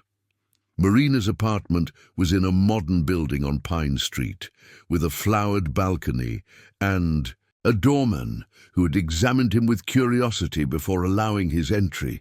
Gabriel had imagined that she would live in something more luxurious, considering her professional success, but when she opened the door, he understood that her priorities had completely changed. "Gabriel!" Lucas exclaimed before Marina could greet him. The boy ran to the door, wearing a flannel pajama set with astronaut prints, his hair still damp from the bath. "Hi, Lucas," Gabriel said, kneeling to be at the child's level. "How are you feeling?" "Much better. The fever hasn't come back, and the doctor said I can run in the park tomorrow." "That's great news," Gabriel said, handing over the wrapped box. "I brought you something." Lucas's eyes lit up as he tore through the gift wrap, revealing a space-themed building block set, spaceships, astronauts, and a detailed space station. "Wow, Mommy, look, it's a real spaceship." Marina approached, wearing jeans and a navy blue casual top that made her look younger and more relaxed than Gabriel had seen her since their reunion. "Lucas, what do you say to Gabriel?" she asked gently. "Thank you, Gabriel. This is the coolest gift I've ever gotten." Gabriel felt a warmth spreading through his chest. It was a completely different feeling from the satisfaction he experienced closing multi-million-dollar deals. "I'm glad you like it," Gabriel said, standing up to greet Marina properly. "Marina, you look lovely." "Thank you," she replied, blushing slightly. "Come in, please. Sorry for the mess. We were still organizing the toys." The apartment was cozy and clearly designed with a child in mind. The living room had a comfortable sofa in neutral tones, a low bookshelf filled with children's books, and colorful rugs scattered across the light wooden floor. The walls were decorated with framed drawings that Lucas had made, mixed with some family photographs of Marina and discreetly hung professional certificates. Gabriel immediately noticed the complete absence of any male photos or references that might indicate the presence of a boyfriend or husband. This was clearly a home built just for mother and child. "Did you bring the ingredients?" Marina asked, gesturing to the bag he was carrying. "Yes, I hope you both like macaroni and cheese. It's one of the few things I can cook decently." "Mommy, what's macaroni and cheese?" Lucas asked, trying to pronounce the word. "It's a special kind of Italian rice, sweetheart," Marina explained. "Gabriel is going to cook for us today." "You can really cook?" Lucas asked, clearly impressed. "Like with pots and everything?" Gabriel laughed. "Yes, with pots and everything. Do you want to help me?" "Can I, Mommy?" "Please," Marina smiled. "Of course, but you need to wash your hands first." As Lucas ran to the bathroom, Marina led Gabriel to the kitchen, a small but well-organized space, with modern appliances and spices carefully arranged on open shelves. "Gabriel," Marina said, her voice low and serious, "before we start, we need to talk about a few things." Gabriel stopped unpacking the ingredients and looked at her attentively. "Sure. What specifically?" "About expectations," Marina said, leaning against the kitchen counter. "Lucas is a very affectionate and trusting child. He bonds with people quickly. I need to make sure you understand the responsibility that comes with that." Gabriel nodded, fully understanding her concern. "Marina, I don't know how... being a father. I never thought I would be a father, to be honest. But what happened last week at the hospital changed something fundamental in me." "What do you mean?" Gabriel chose his words carefully. "When I saw Luke for the first time, when I realized he was my son, I felt something I had never experienced before. It was as if a part of me that I didn't know existed had awakened." Marina watched him closely, assessing his sincerity. "Gabriel, you have a very complicated life. International travel, business in various countries, responsibilities that take up practically all your time. How do you imagine a child would fit into that?" The question was fair and direct, typical of Marina. "I don't know yet," Gabriel admitted. "But I know I want to find out. I know I want to be present in his life. And I know I want to support you in whatever way you need." "I'm all cleaned up," announced Luke, returning to the kitchen with his hands still damp. Gabriel and Marina paused their conversation, but he could see she still had reservations about the whole situation. The next hour was one of the most delightful Gabriel had ever experienced. Cooking with Luke was an adventure. The boy asked questions about every ingredient, wanted to stir everything, and narrated each step as if it were a cooking show. "Now we're putting the magic rice in the pot," Luke said dramatically, helping. "Gabriel, add the arborio rice to the sauté, and it's going to turn into real food." "That's right," Gabriel said, guiding Luke's little hands as they stirred the macaroni and cheese. "The magic is in stirring with love and patience." "Daddy, I mean, Gabriel," Luke quickly corrected himself. But Gabriel noticed the slip and felt his heart race. "Why do you know how to cook? Mum said you're an important businessman." Gabriel looked at Marina, who was observing the interaction with an inscrutable expression. "You know, Luke," Gabriel said, "I learned to cook when I lived alone in other countries. When you're far from home, cooking helps you remember who you really are." "And who are you really?" Luke asked, with the philosophical curiosity of children. The question caught Gabriel off guard. Who was he really, beyond the successful businessman, the skyscraper builder, the billionaire who appeared on the covers of business magazines? "I'm still figuring that out," Gabriel replied honestly. "But I think I'm someone who really enjoys making macaroni and cheese with smart kids." Luke laughed, clearly pleased with the answer. During dinner, sitting at the small wooden table in the living room, Gabriel observed the dynamic between Marina and Luke. She was an attentive mother, but not overly protective. She asked questions about Luke's day at school, helped him with his food, but also encouraged him to express himself and make small decisions on his own. "Gabriel," Luke said between bites of macaroni and cheese, "do you have family?" "Luke," Marina gently reprimanded him, "that's not an appropriate question." "No, it's fine," Gabriel said. "I do. My parents and my grandmother. They live in a big house in Aspen." "Your grandmother must be very old," Luke remarked with the frankness of children. "She's 92, Gabriel confirmed. "And she's one of the most interesting people I know." "Would she like to meet me?" Luke asked. And Gabriel realized the child was testing the waters, trying to understand if he would be accepted into his family. Gabriel hesitated for a moment. His family, especially his grandmother Henrietta Thompson, was notoriously traditional and conservative. The existence of an illegitimate great-grandson would not be exactly well received in the aristocratic social circles they frequented. "I think she would," Gabriel finally said, deciding that some bridges would have to be burned if necessary. "She would love to meet a special kid like you." After dinner, while Marina bathed Luke and put him to bed, Gabriel stayed in the living room, tidying up the dishes and reflecting on the evening. It felt surreal how comfortable he felt in that domestic environment, so different from the minimalist sophistication of his penthouse on Fifth Avenue.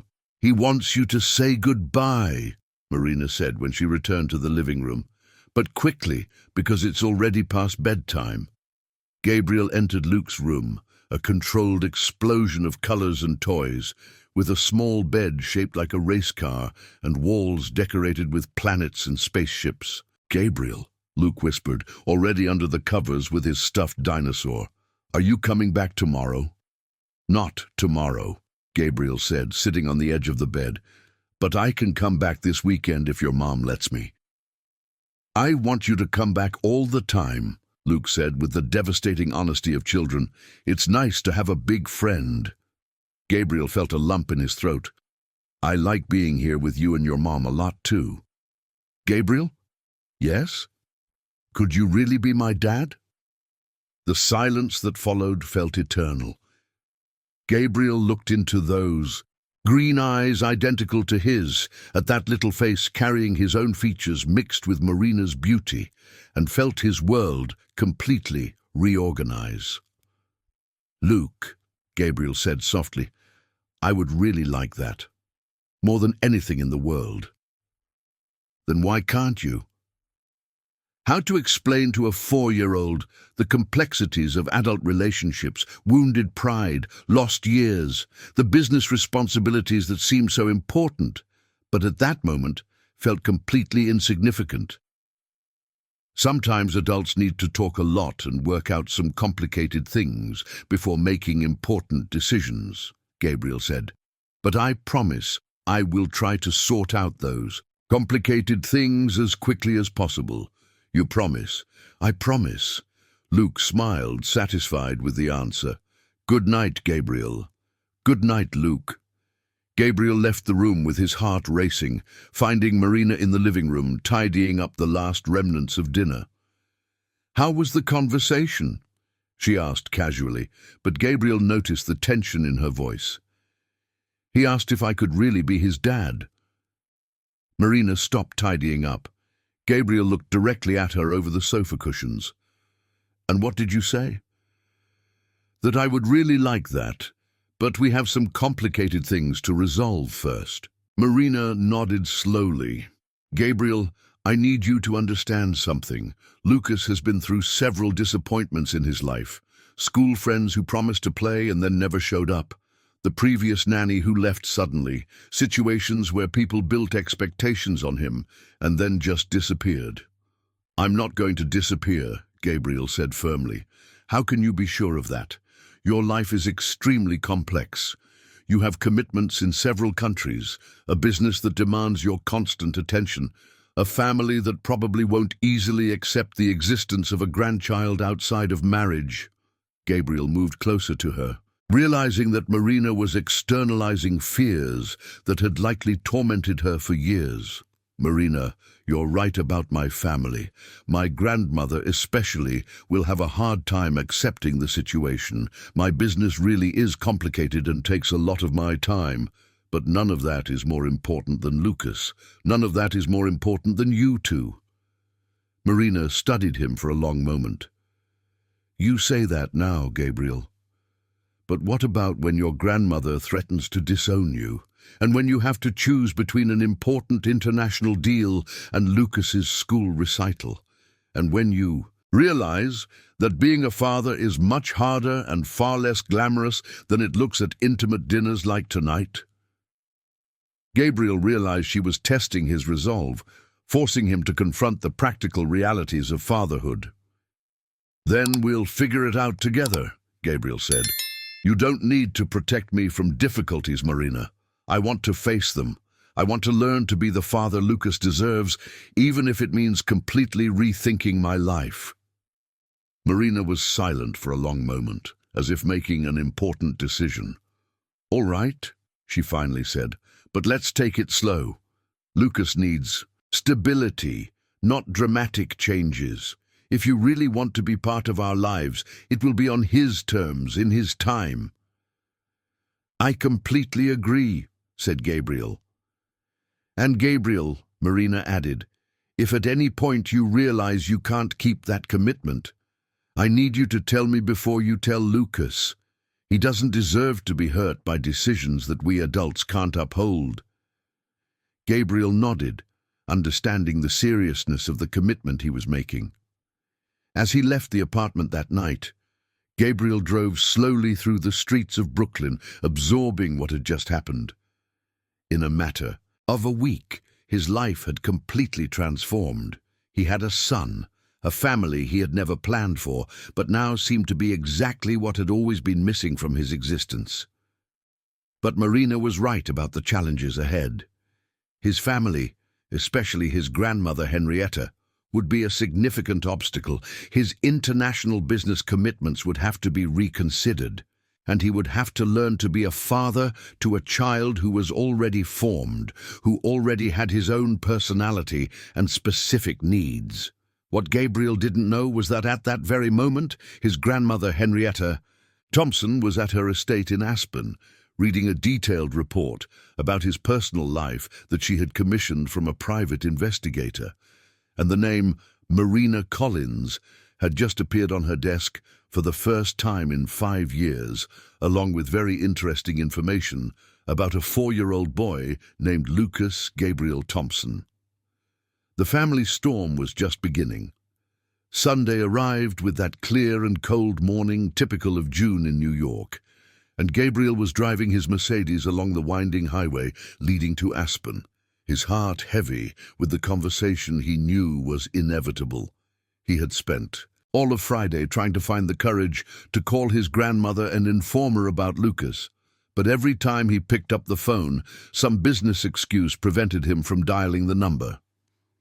The Thompson family estate in Aspen was an imposing European-style house built in the 1940s with meticulously maintained gardens and a panoramic view of the mountains stretching to the horizon. Gabriel parked in the cobblestone circular driveway and took a deep breath, mentally preparing himself for what promised to be one of the hardest conversations of his life. Henrietta Thompson, at 92 years old, still maintained the aristocratic posture and piercing gaze that had made her a legendary figure in New York social circles. A widow for 30 years of the family patriarch, she had taken command not only of the family fortune, but also of the reputation and traditions she considered sacred. Gabriel, she greeted him as he entered the library, where she was waiting for him seated in an English leather armchair, wearing an elegant tweed suit and her usual family jewels. What a surprise to receive your visit on a Sunday. You usually only show up here on obligatory dates. Gabriel kissed his grandmother's wrinkled cheek, feeling the French perfume she had worn for decades. Grandma, I need to talk to you about something important. I imagine you do, Henrietta said, gesturing for him to sit in the armchair opposite her. At 92, I've developed a sixth sense for detecting when my grandchildren are about to give me complicated news. Gabriel settled in, noticing that she had requested tea to be served in 2 Chinese porcelain cups, a ritual that always preceded serious conversations in the Thompson family. "How is the real estate project?" Henrietta asked, obviously delaying the moment of revelation that they both knew was imminent. "Well, actually better than expected. We hired an exceptional environmental remediation company that managed to speed up the process." "Ah, yes, the famous Thompson Environmental Engineering," Henrietta said casually, taking a sip of tea. Gabriel almost dropped his own cup. "You know the company?" Henrietta smiled, a smile that Gabriel knew well. It was the expression she made when she knew something that others thought she didn't. "My dear grandson, I have 92 years, but that doesn't mean I'm naive. When you start working with companies run by women you dated in the past, naturally it raises eyebrows." Gabriel felt the blood freeze in his veins. "Grandma, how could you—" "Gabriel," Henrietta interrupted, gently placing her teacup down with a delicate clink against the saucer. "A few weeks ago, I received some very interesting information about your recent personal life. Information that includes dinners in residential apartments, visits to pediatric hospitals, and purchasing toys in expensive stores in Greenwich Village." The silence that followed was deafening. Gabriel realized that his grandmother had hired private investigators to monitor him, a practice she occasionally employed when she suspected family members were involved in situations that could compromise the Thompson name. "Did you have me investigated?" Gabriel asked, trying to keep his voice steady. "I have protected this family for 7 decades, Gabriel. It is my responsibility to be informed about situations that could affect our name and social standing." Gabriel stood up and walked to the window, observing the perfectly manicured gardens stretching towards the mountains. His mind raced, trying to understand just how much his grandmother knew. "So you already know about Luke," Gabriel said, deciding to get straight to the point. "I know. There is a 4-year-old boy named Luke Gabriel Thompson, son of Marina Collins, and that you have shown a sudden interest in spending time with this family," Henrietta replied, her voice maintaining the neutral tone she always used to discuss delicate matters. Gabriel turned to face her. "And what is your opinion on this?" Henrietta studied her grandson for a long moment, her blue eyes still piercing despite her advanced age. "My opinion is that you are a 38-year-old man who has built an impressive business empire, but who has always shown a concerning tendency to make impulsive decisions when it comes to personal relationships." "This is not an impulsive relationship, Grandma. Luke is my son." The words echoed in the silent library like distant thunder. Henrietta showed no surprise. Clearly, the investigators had reached the same conclusion.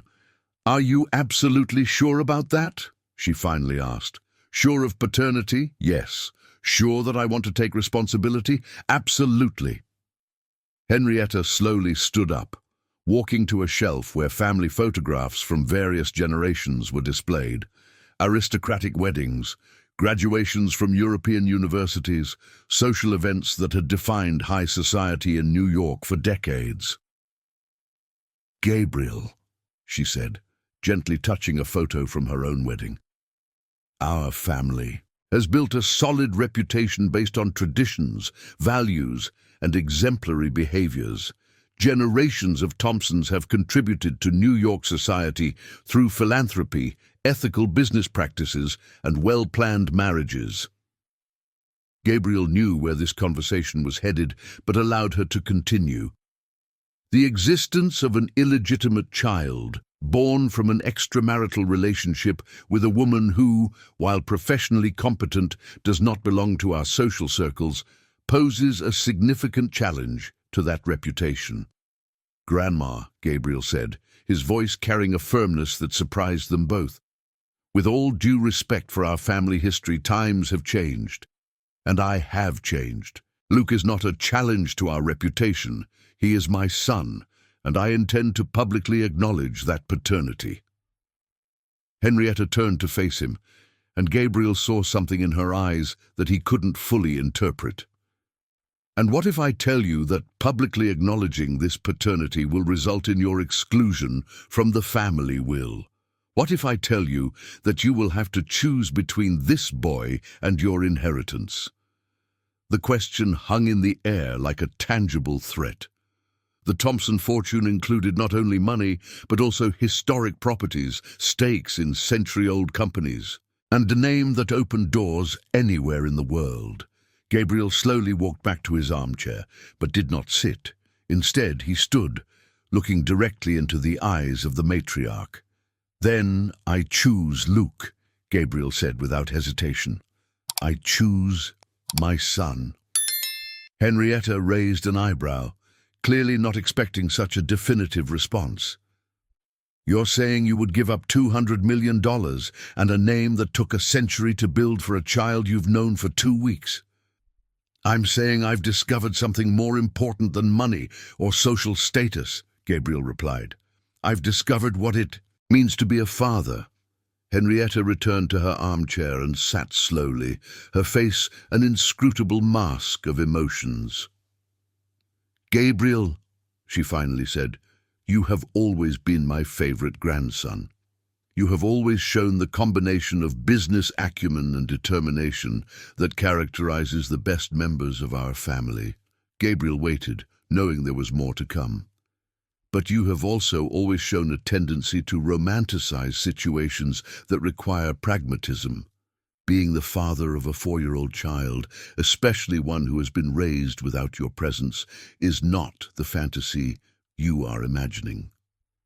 "I know it won't be easy," Gabriel said, "but I know it's right." Henrietta remained silent for a long moment, as if weighing options that only she knew. "Very well," she finally said. "If you are determined to follow this path, then we will do it the right way." Gabriel blinked, confused. "What do you mean?" "If my great-grandson is to be publicly recognized as a Thompson, then he will be treated as such. This means proper education, exposure to family values, and gradual integration into our social circles." Gabriel sat down slowly, trying to process the sudden shift in his grandmother's attitude. "Are you saying you accept Luke?" "I'm saying I accept the reality of the situation," Henrietta corrected, "and that if I'm going to have a great-grandson, I prefer him to be raised with the proper standards of the Thompson family." "And Marina?" Gabriel asked cautiously. Henrietta's expression became more complex. "Mrs. Collins is a complication. She clearly does not belong to our social world, and her decision to raise the child alone for 4 years demonstrates a troubling tendency towards excessive independence." Gabriel felt a pang of defensive anger. "Marina is one of the smartest and most capable women I know. Luke is extraordinary precisely because she raised him with love and dedication."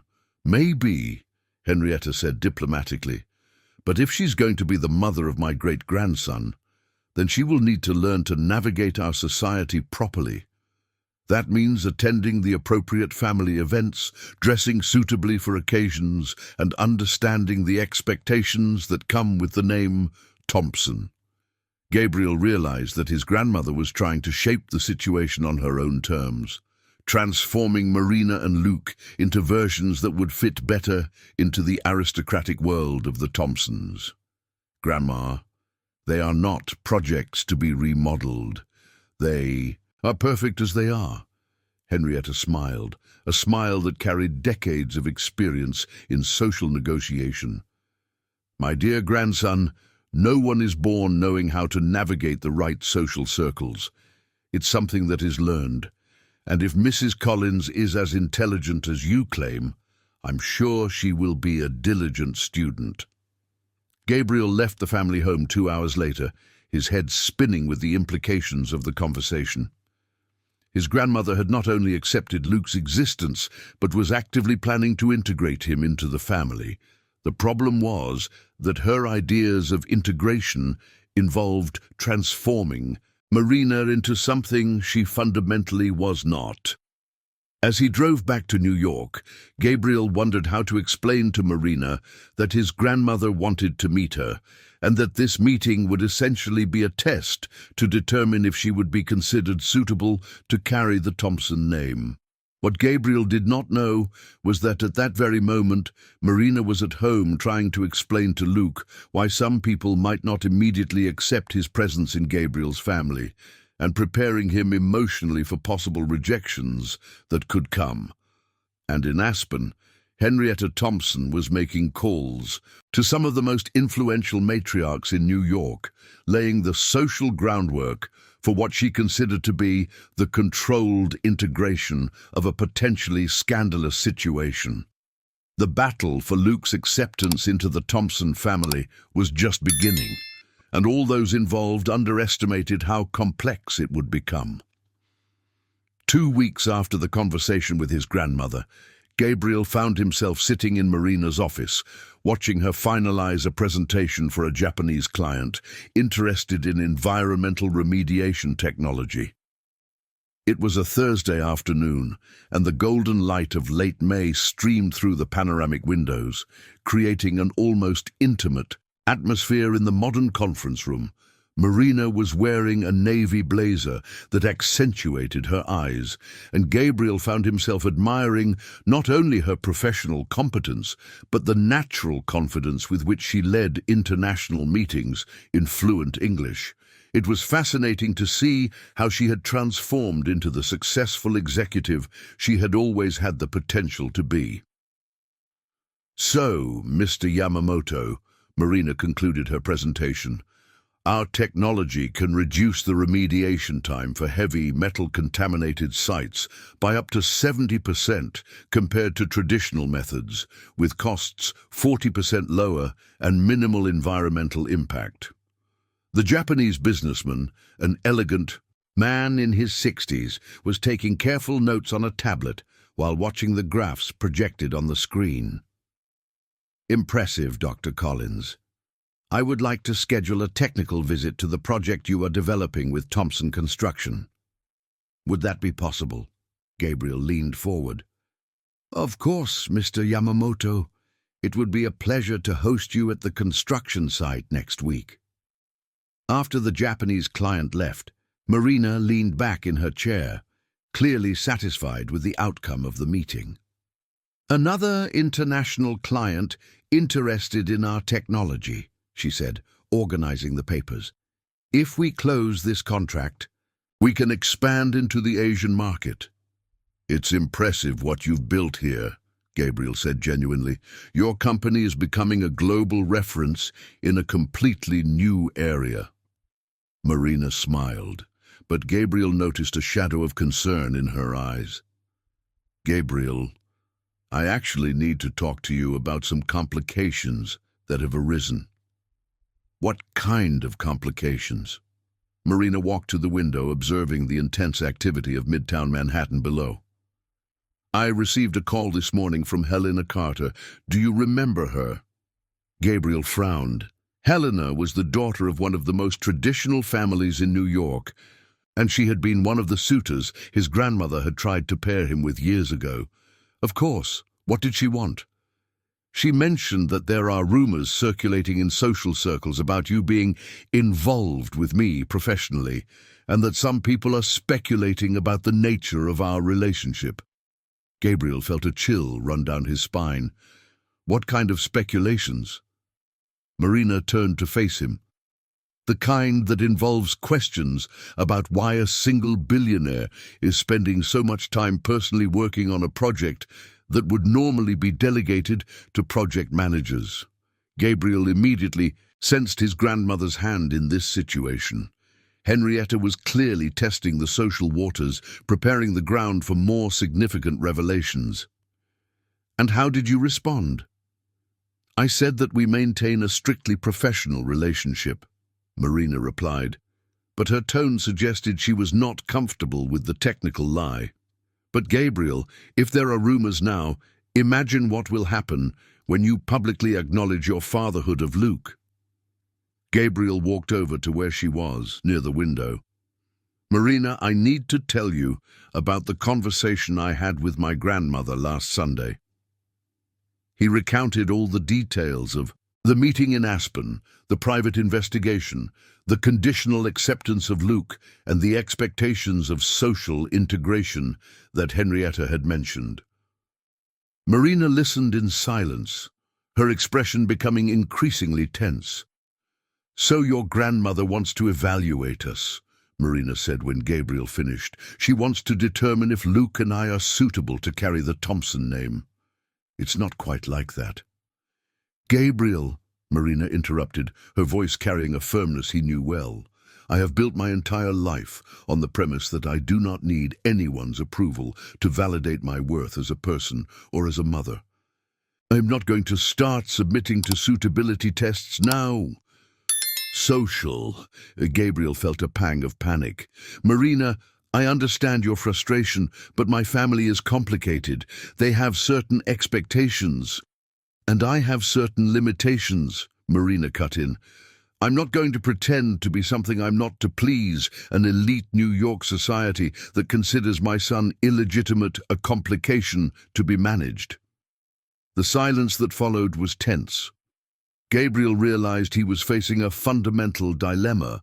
Marina clearly had no interest in conforming to his family's social expectations, but completely rejecting those expectations could create conflicts that would make the situation unsustainable for Luke. "What do you propose?" Gabriel finally asked. Marina returned to her desk and sat down, adopting her professional posture that Gabriel had learned to recognize as a defense mechanism.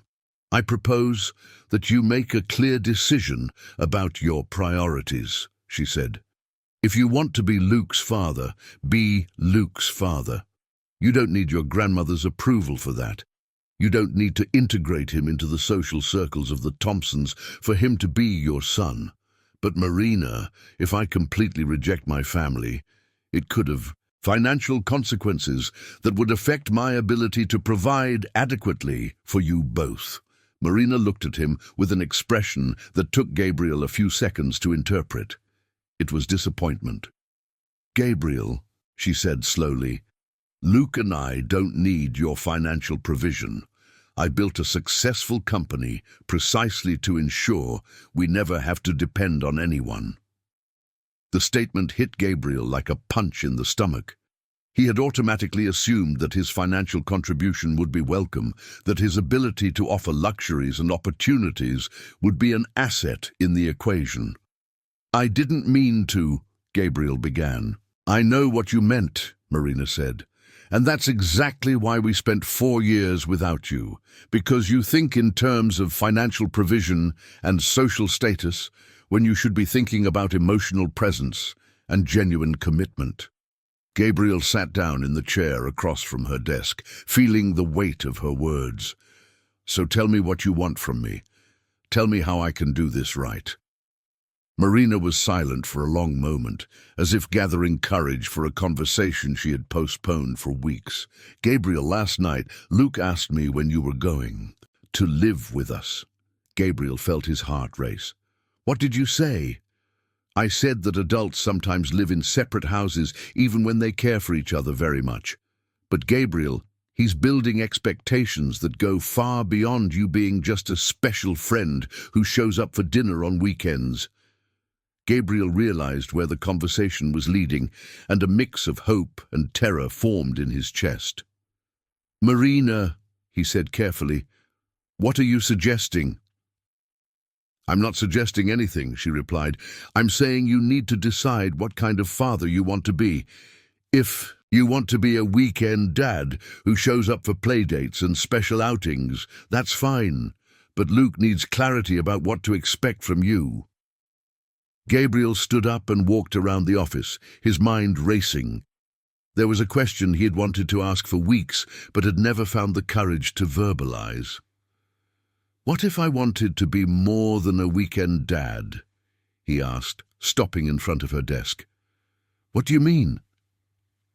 Gabriel took a deep breath, knowing he was about to cross a line that would change everything between them. "What if I wanted to try to rebuild our family? What if I wanted to marry you? The words came out before he could fully filter their impact. Marina froze completely, her eyes wide with surprise. Gabriel? I know it sounds crazy, Gabriel continued quickly, and I know we hurt each other in the past. But these last few weeks, working with you, getting to know Luke, made me realize that what we had 5 years ago never really ended. Marina slowly stood up, walking back to the window. Gabriel, you're confusing nostalgia with reality. You're confusing the desire to be a good father with the desire to rebuild a relationship that ended for very specific reasons. What if I was willing to change those reasons? Gabriel insisted. What if I was willing to make our family my absolute priority? Marina turned to face him, and Gabriel saw tears shining in her eyes. Gabriel, 5 years ago you chose your international career over our relationship. You said you weren't ready for serious commitments, that you had ambitions that couldn't be limited by relationships. And I was wrong, Gabriel said, stepping closer to her. Completely wrong. I spent 5 years building a business empire that means nothing compared to a night making macaroni and cheese with you two. Marina closed her eyes, as if battling conflicting emotions. Gabriel, even if you've changed, even if now you want to prioritize family over business, that doesn't erase the fact that you abandoned me when I needed you the most. I know, Gabriel said, his voice heavy with regret, and I know I can't undo that, but I can try to make up for it over the next 40 years. Marina opened her eyes and looked directly at him. And your family, and your grandmother. Who wants to mold us according to her expectations? And your international life that demands constant travel? And the sacrifices you would have to make to truly be present in Luke's life? I'll deal with my family, Gabriel said determinedly. I'll reconfigure my business. I'll make the necessary sacrifices. Marina was silent for a long moment, studying his face as if searching for signs of sincerity or weakness. Gabriel, she finally said, if you're serious about this, about really wanting to rebuild our family, then I need you to prove that to me and to Luke before any talk of marriage. How? Move to the United States permanently. Transfer the international command of your company to trusted managers. Show that you choose to stay close to us, even when it means sacrificing lucrative opportunities. Gabriel felt the weight of the demand. She was asking him to fundamentally restructure his business life. And if I do that? Gabriel asked. If you do that, Marina said, and if you can demonstrate for at least 6 months that your presence in our lives is consistent and reliable, then we can have a serious conversation about our family. Gabriel nodded slowly, understanding that Marina was offering a real chance, but with very specific conditions. All right, Gabriel said, I will do it. Gabriel, Marina said, stepping closer to him, don't make that promise if you're not absolutely sure you can keep it. Luke has already gone through many disappointments in his life. I won't let you be another one. Gabriel took her hands in his, feeling the familiarity of the touch and the electricity that had always existed between them. Marina, I've never been more certain of anything in my life. She studied his eyes for a long moment, as if searching for signs of doubt or hesitation. Then, she finally said, let's see if you can prove that. That night, Gabriel spent hours in his penthouse planning a business restructuring that would allow him to stay in the United States. It was a complex process that would involve delegating responsibilities, renegotiating international contracts, and possibly giving up significant profits. But for the first time in his business life, Gabriel was motivated by something more important than profit maximization. He was driven by the desire to earn the trust of an extraordinary woman and by the love for a son he barely knew but already considered the most important thing in his life. What he didn't know was that Marina spent that same night awake, battling the hope that was growing in her heart and trying to protect herself emotionally from the possibility of another disappointment. 6 months had passed since Gabriel's unexpected proposal, and September had arrived in New York with that promise of spring that made the city vibrate with renewed energy. Central Park was in bloom. The cherry blossoms painted the streets pink, and Luke ran across the lawns with the freedom of a child who had found emotional stability. Gabriel had kept his word in a way that even surprised Marina. He had transferred the international operational command of Thompson Construction to 2 competent vice presidents, maintaining only the strategic oversight that could be exercised remotely. He had cancelled 3 lucrative projects abroad and declined invitations to attend international conferences that he would have previously considered unmissable. More importantly, he had become a constant presence in Luke's life in a way that transcended occasional dinners and weekend outings. He was present at school meetings, at the preschool play rehearsals, and even at the routine medical checkups that Marina had previously faced alone.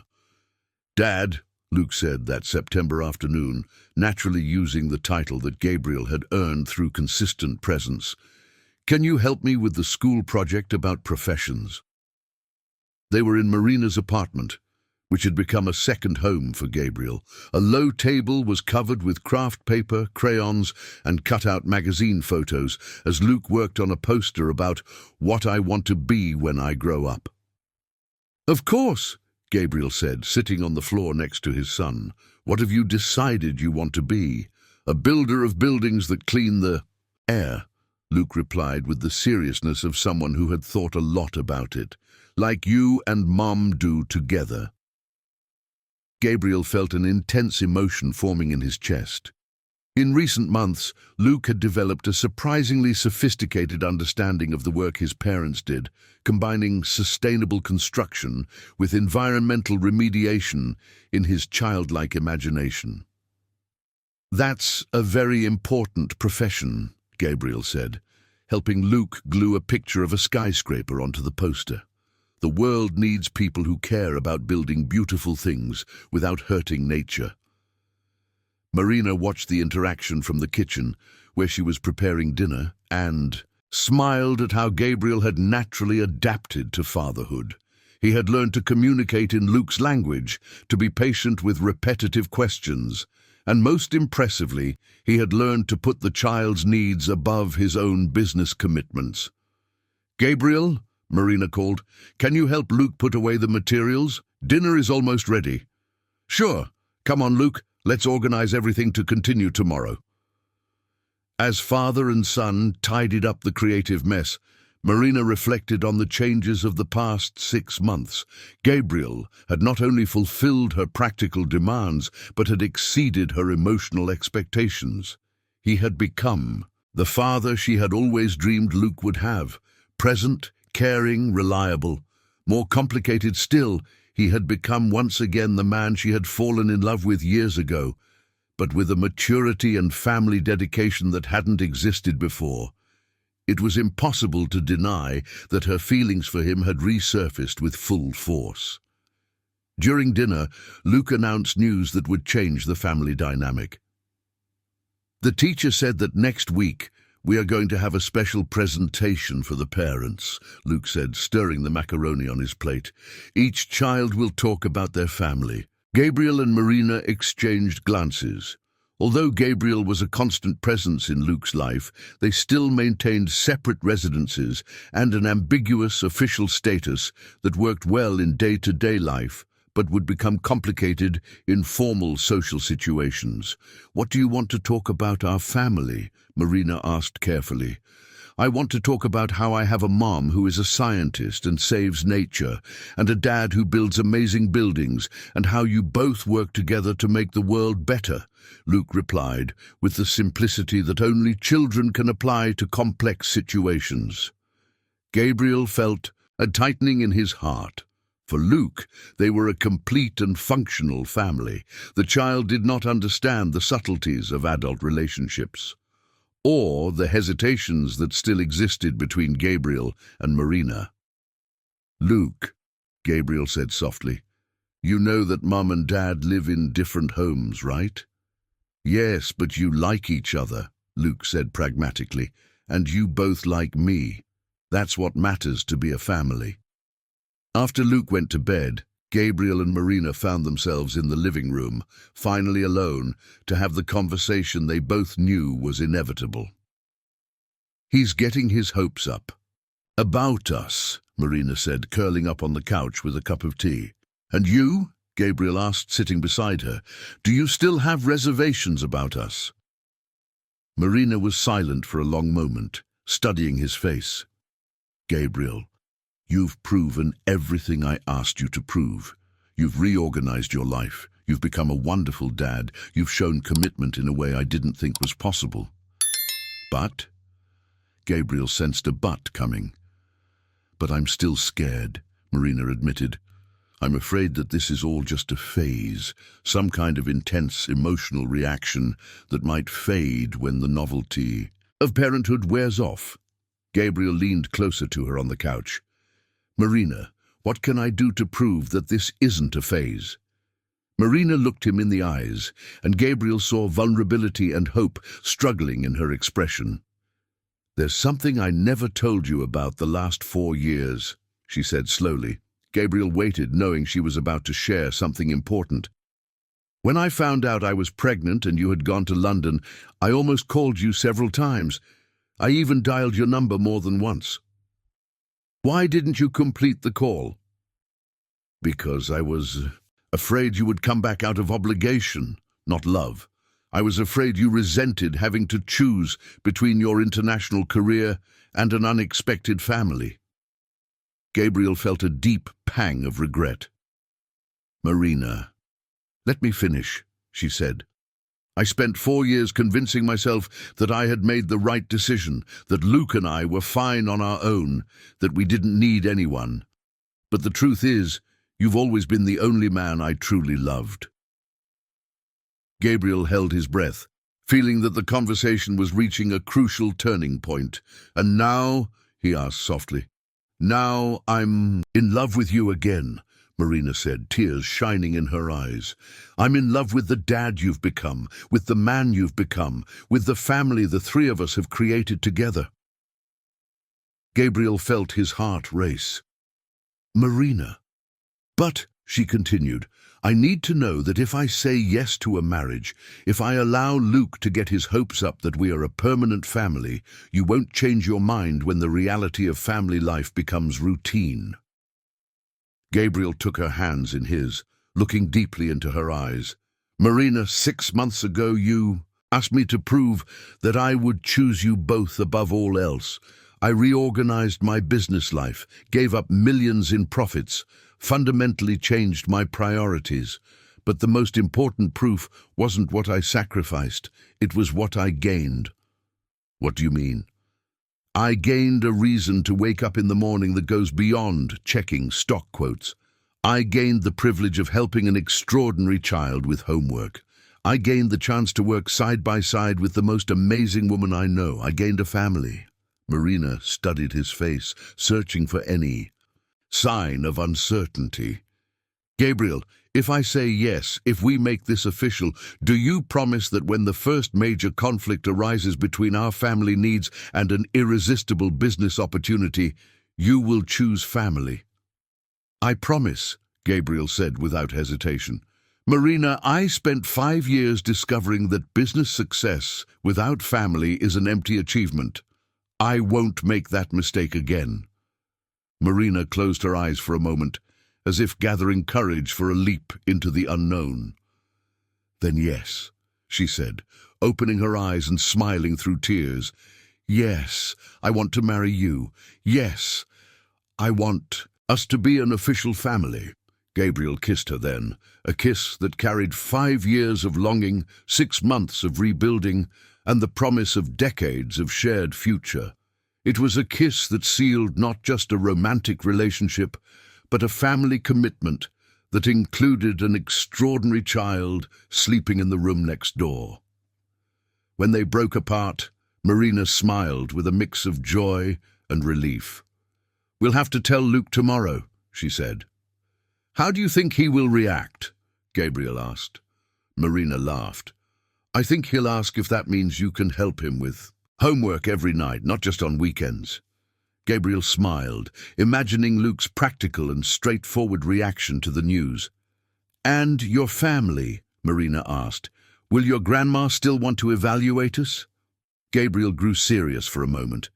"My grandma will have to accept you as you are, or she will have to accept that I choose you above her approval. There's no negotiation on that." Marina nodded, understanding that Gabriel had truly changed his priorities fundamentally. That night, as Gabriel drove back to his apartment for the last time as a single man, he called his grandma. "Grandma," he said. When Henrietta answered, "I need to share a decision. Marina and I are getting married, and I hope you welcome them into our family with the respect and love they deserve." There was a long pause on the other end of the line. "Gabriel," Henrietta finally said, "at 92, I've learned that genuine happiness is rarer and more precious than social approval. If this woman and this child truly make you happy, then they are welcome in the Thompson family."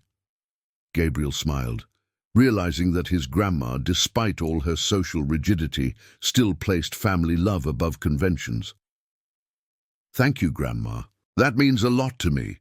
But Gabrielle," Henrietta added with a touch of humor in his voice, "I hope the wedding is celebrated properly. The Thompsons don't do simple weddings." Gabriel laughed, already imagining the complexities of planning a wedding that would satisfy both his grandmother's aristocratic expectations and Marina's more simple and authentic taste. But that, he thought as he parked in front of his building, was a happy problem to have. For the first time in his life, Gabriel felt complete.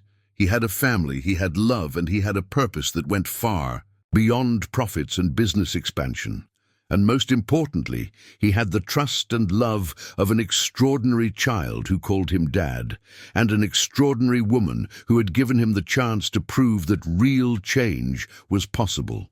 8 months after the proposal, on a golden May morning that heralded the autumn in New York, Gabriel woke up in the master bedroom of the new home they had bought together in Upper East Side.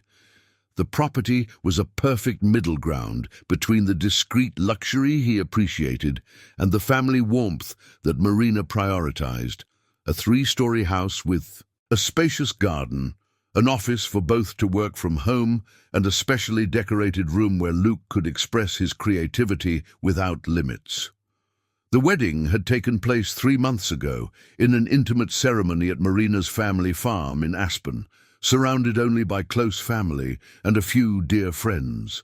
Henrietta Thompson had attended wearing a Chanel outfit that cost more than some cars, but had spent the entire afternoon animatedly chatting with Luke about dinosaurs and spaceships, completely won over by the great-grandson who carried the family's eyes. "Dad!" Luke's voice echoed down the hallway, followed by bare feet running toward the bedroom. "Mom said you have a special surprise today." Gabriel smiled, opening his arms to welcome the son who was bouncing on the bed with the typical energy of Saturday mornings. At 5 years old, Luke had grown even more like Gabriel, but he retained the voracious curiosity and affectionate personality he had inherited from Marina. "Good morning, champ," Gabriel said, tickling Luke, who burst into laughter. "Are you ready for an adventure?"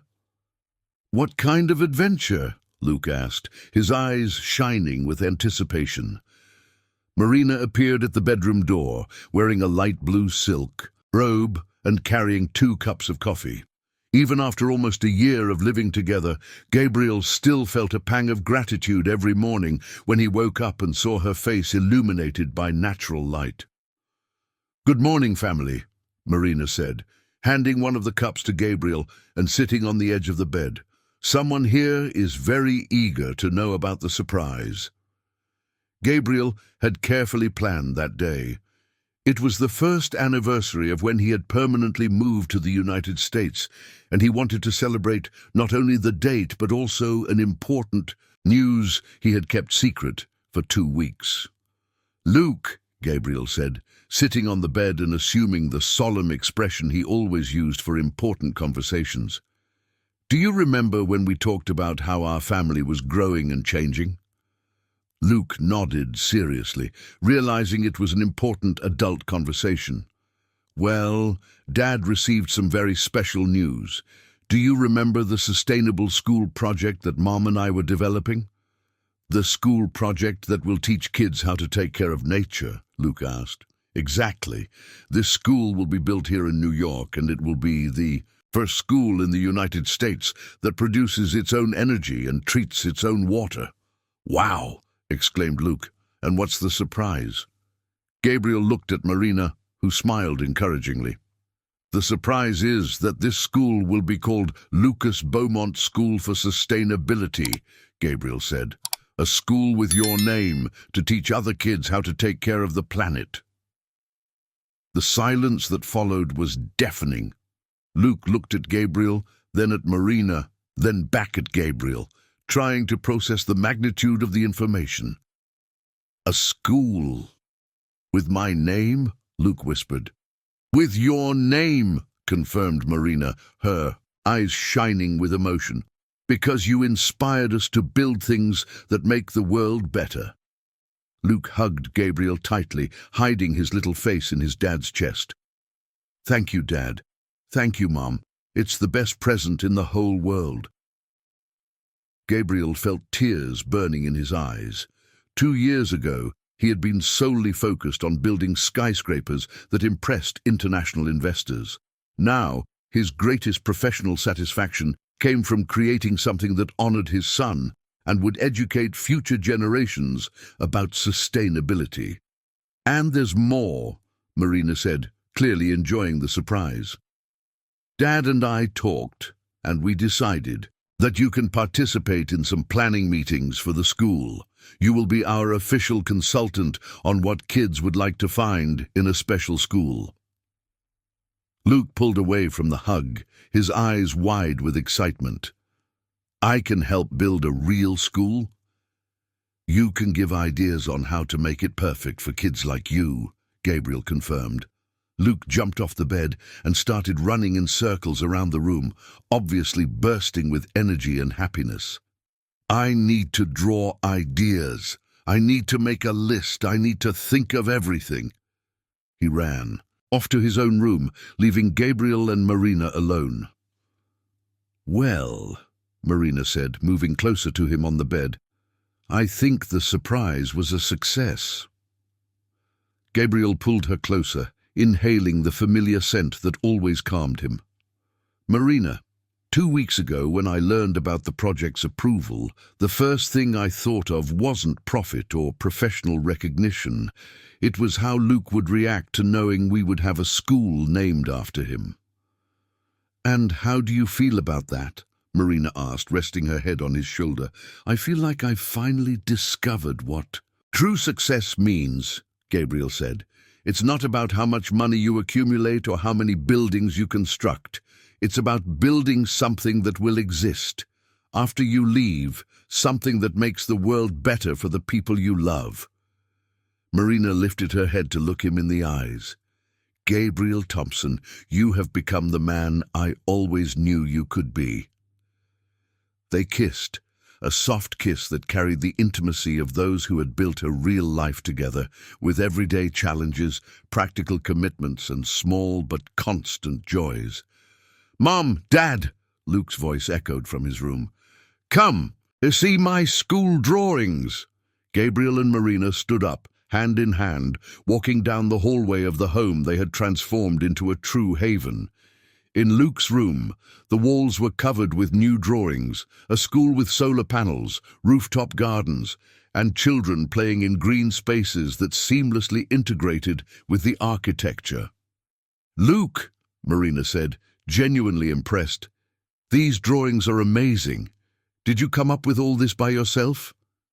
"I thought of a school that was like our home," Luke explained, "a place where people feel happy and safe, but that also takes care of nature." Gabriel knelt beside his son, observing the details of the drawings. "You know, champ, some of these drawings are so good we could actually use them in the school project." "Really? Really? You have ideas that we adults wouldn't have thought of." That afternoon, the three of them visited the site where the school would be built, a 5-acre area in Greenwich Village that Gabriel had specifically acquired for the project. As Luke ran around the lot, imagining where the classrooms and laboratories would be, Gabriel and Marina walked side by side, planning not only the physical construction, but the educational legacy they wanted to create. "Gabriel," Marina said as they watched Luke collect interesting stones, "do you remember what we were like 5 years ago? Two ambitious young professionals completely focused on our individual careers." "I remember," Gabriel said, "and I remember thinking that having a family would limit my ability to undertake great projects. And now?" Gabriel looked at Luke, who had found a butterfly and was observing it with scientific fascination, then looked at Marina, who followed every movement of her son with the attentive yet relaxed gaze of a confident mother. "Now I understand that family doesn't limit great projects. It inspires them.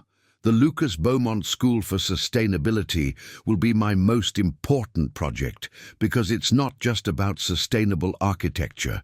It's about creating a better future for him and for all children like him." That night, after Luke fell asleep surrounded by books on construction and the environment, Gabriel and Marina sat on the porch of their home, watching the lights of New York stretch to the horizon. "Marina," Gabriel said, taking her hand, "thank you for giving me a second chance. Thank you for allowing me to discover what really matters in life." "Thank you for proving that real change is possible," Marina replied. "Thank you for becoming the father Luke deserved and the partner I always hoped to find." They sat in silence for a few minutes, absorbing the tranquility of the night and the sense of completeness that had become the defining characteristic of their lives. "Gabriel," Marina said softly, "there's something I didn't tell you today." "What is it?" Marina smiled, a mysterious smile that Gabriel had learned to recognize as a prelude to important news. "I received a call today from an international foundation for sustainable education. They want to fund the construction of 5 additional schools based on our project, 1 in each region of the United States." Gabriel turned to face her, his eyes wide. "Are you serious?" "Completely serious. If we accept, the Lucas Beaumont School for Sustainability will become a national model for sustainable education." Gabriel embraced Marina, spinning her around on the porch as she laughed. "That means our family will spend the next few years traveling across the country, building schools that will educate thousands of children about sustainability. It means Luke will grow up seeing that his parents' work really makes a difference in the world," Marina confirmed. Gabriel then kissed her, a kiss that celebrated not only professional success, but the fulfillment of having found a way of working that perfectly integrated family purpose and social impact. "Marina," Gabriel said when they pulled apart, "I love you, I love Luke, I love the life we've built together, and I love the future we are creating." "I love you too," Marina replied. "And you know what else I love? I love that Luke is growing up in a family where work doesn't compete with love, where success doesn't require sacrificing relationships, where building something important for the world also strengthens our family." That night, as they prepared to sleep in the home they had transformed into a haven, Gabriel reflected on the journey that had brought them here. 2 years ago, a chance encounter at a gala had revealed secrets that changed everything. Discovering Luke, winning Marina back, completely restructuring his life priorities. But the most important thing wasn't the challenges they had overcome, but the family they had built. A family based on real presence, genuine commitment and love that grew stronger each day. Gabriel fell asleep that night to the sound of Marina's soft breathing beside him and Luke's peaceful dreams in the next room. knowing he had finally found the true definition of success. It wasn't about how many billions you accumulated or how many countries you conquered in business. It was about how many smiles you created, how many lives you positively touched, and how much genuine happiness you could build for the people who mattered most. And in that respect, Gabriel knew he had become the richest man in the world.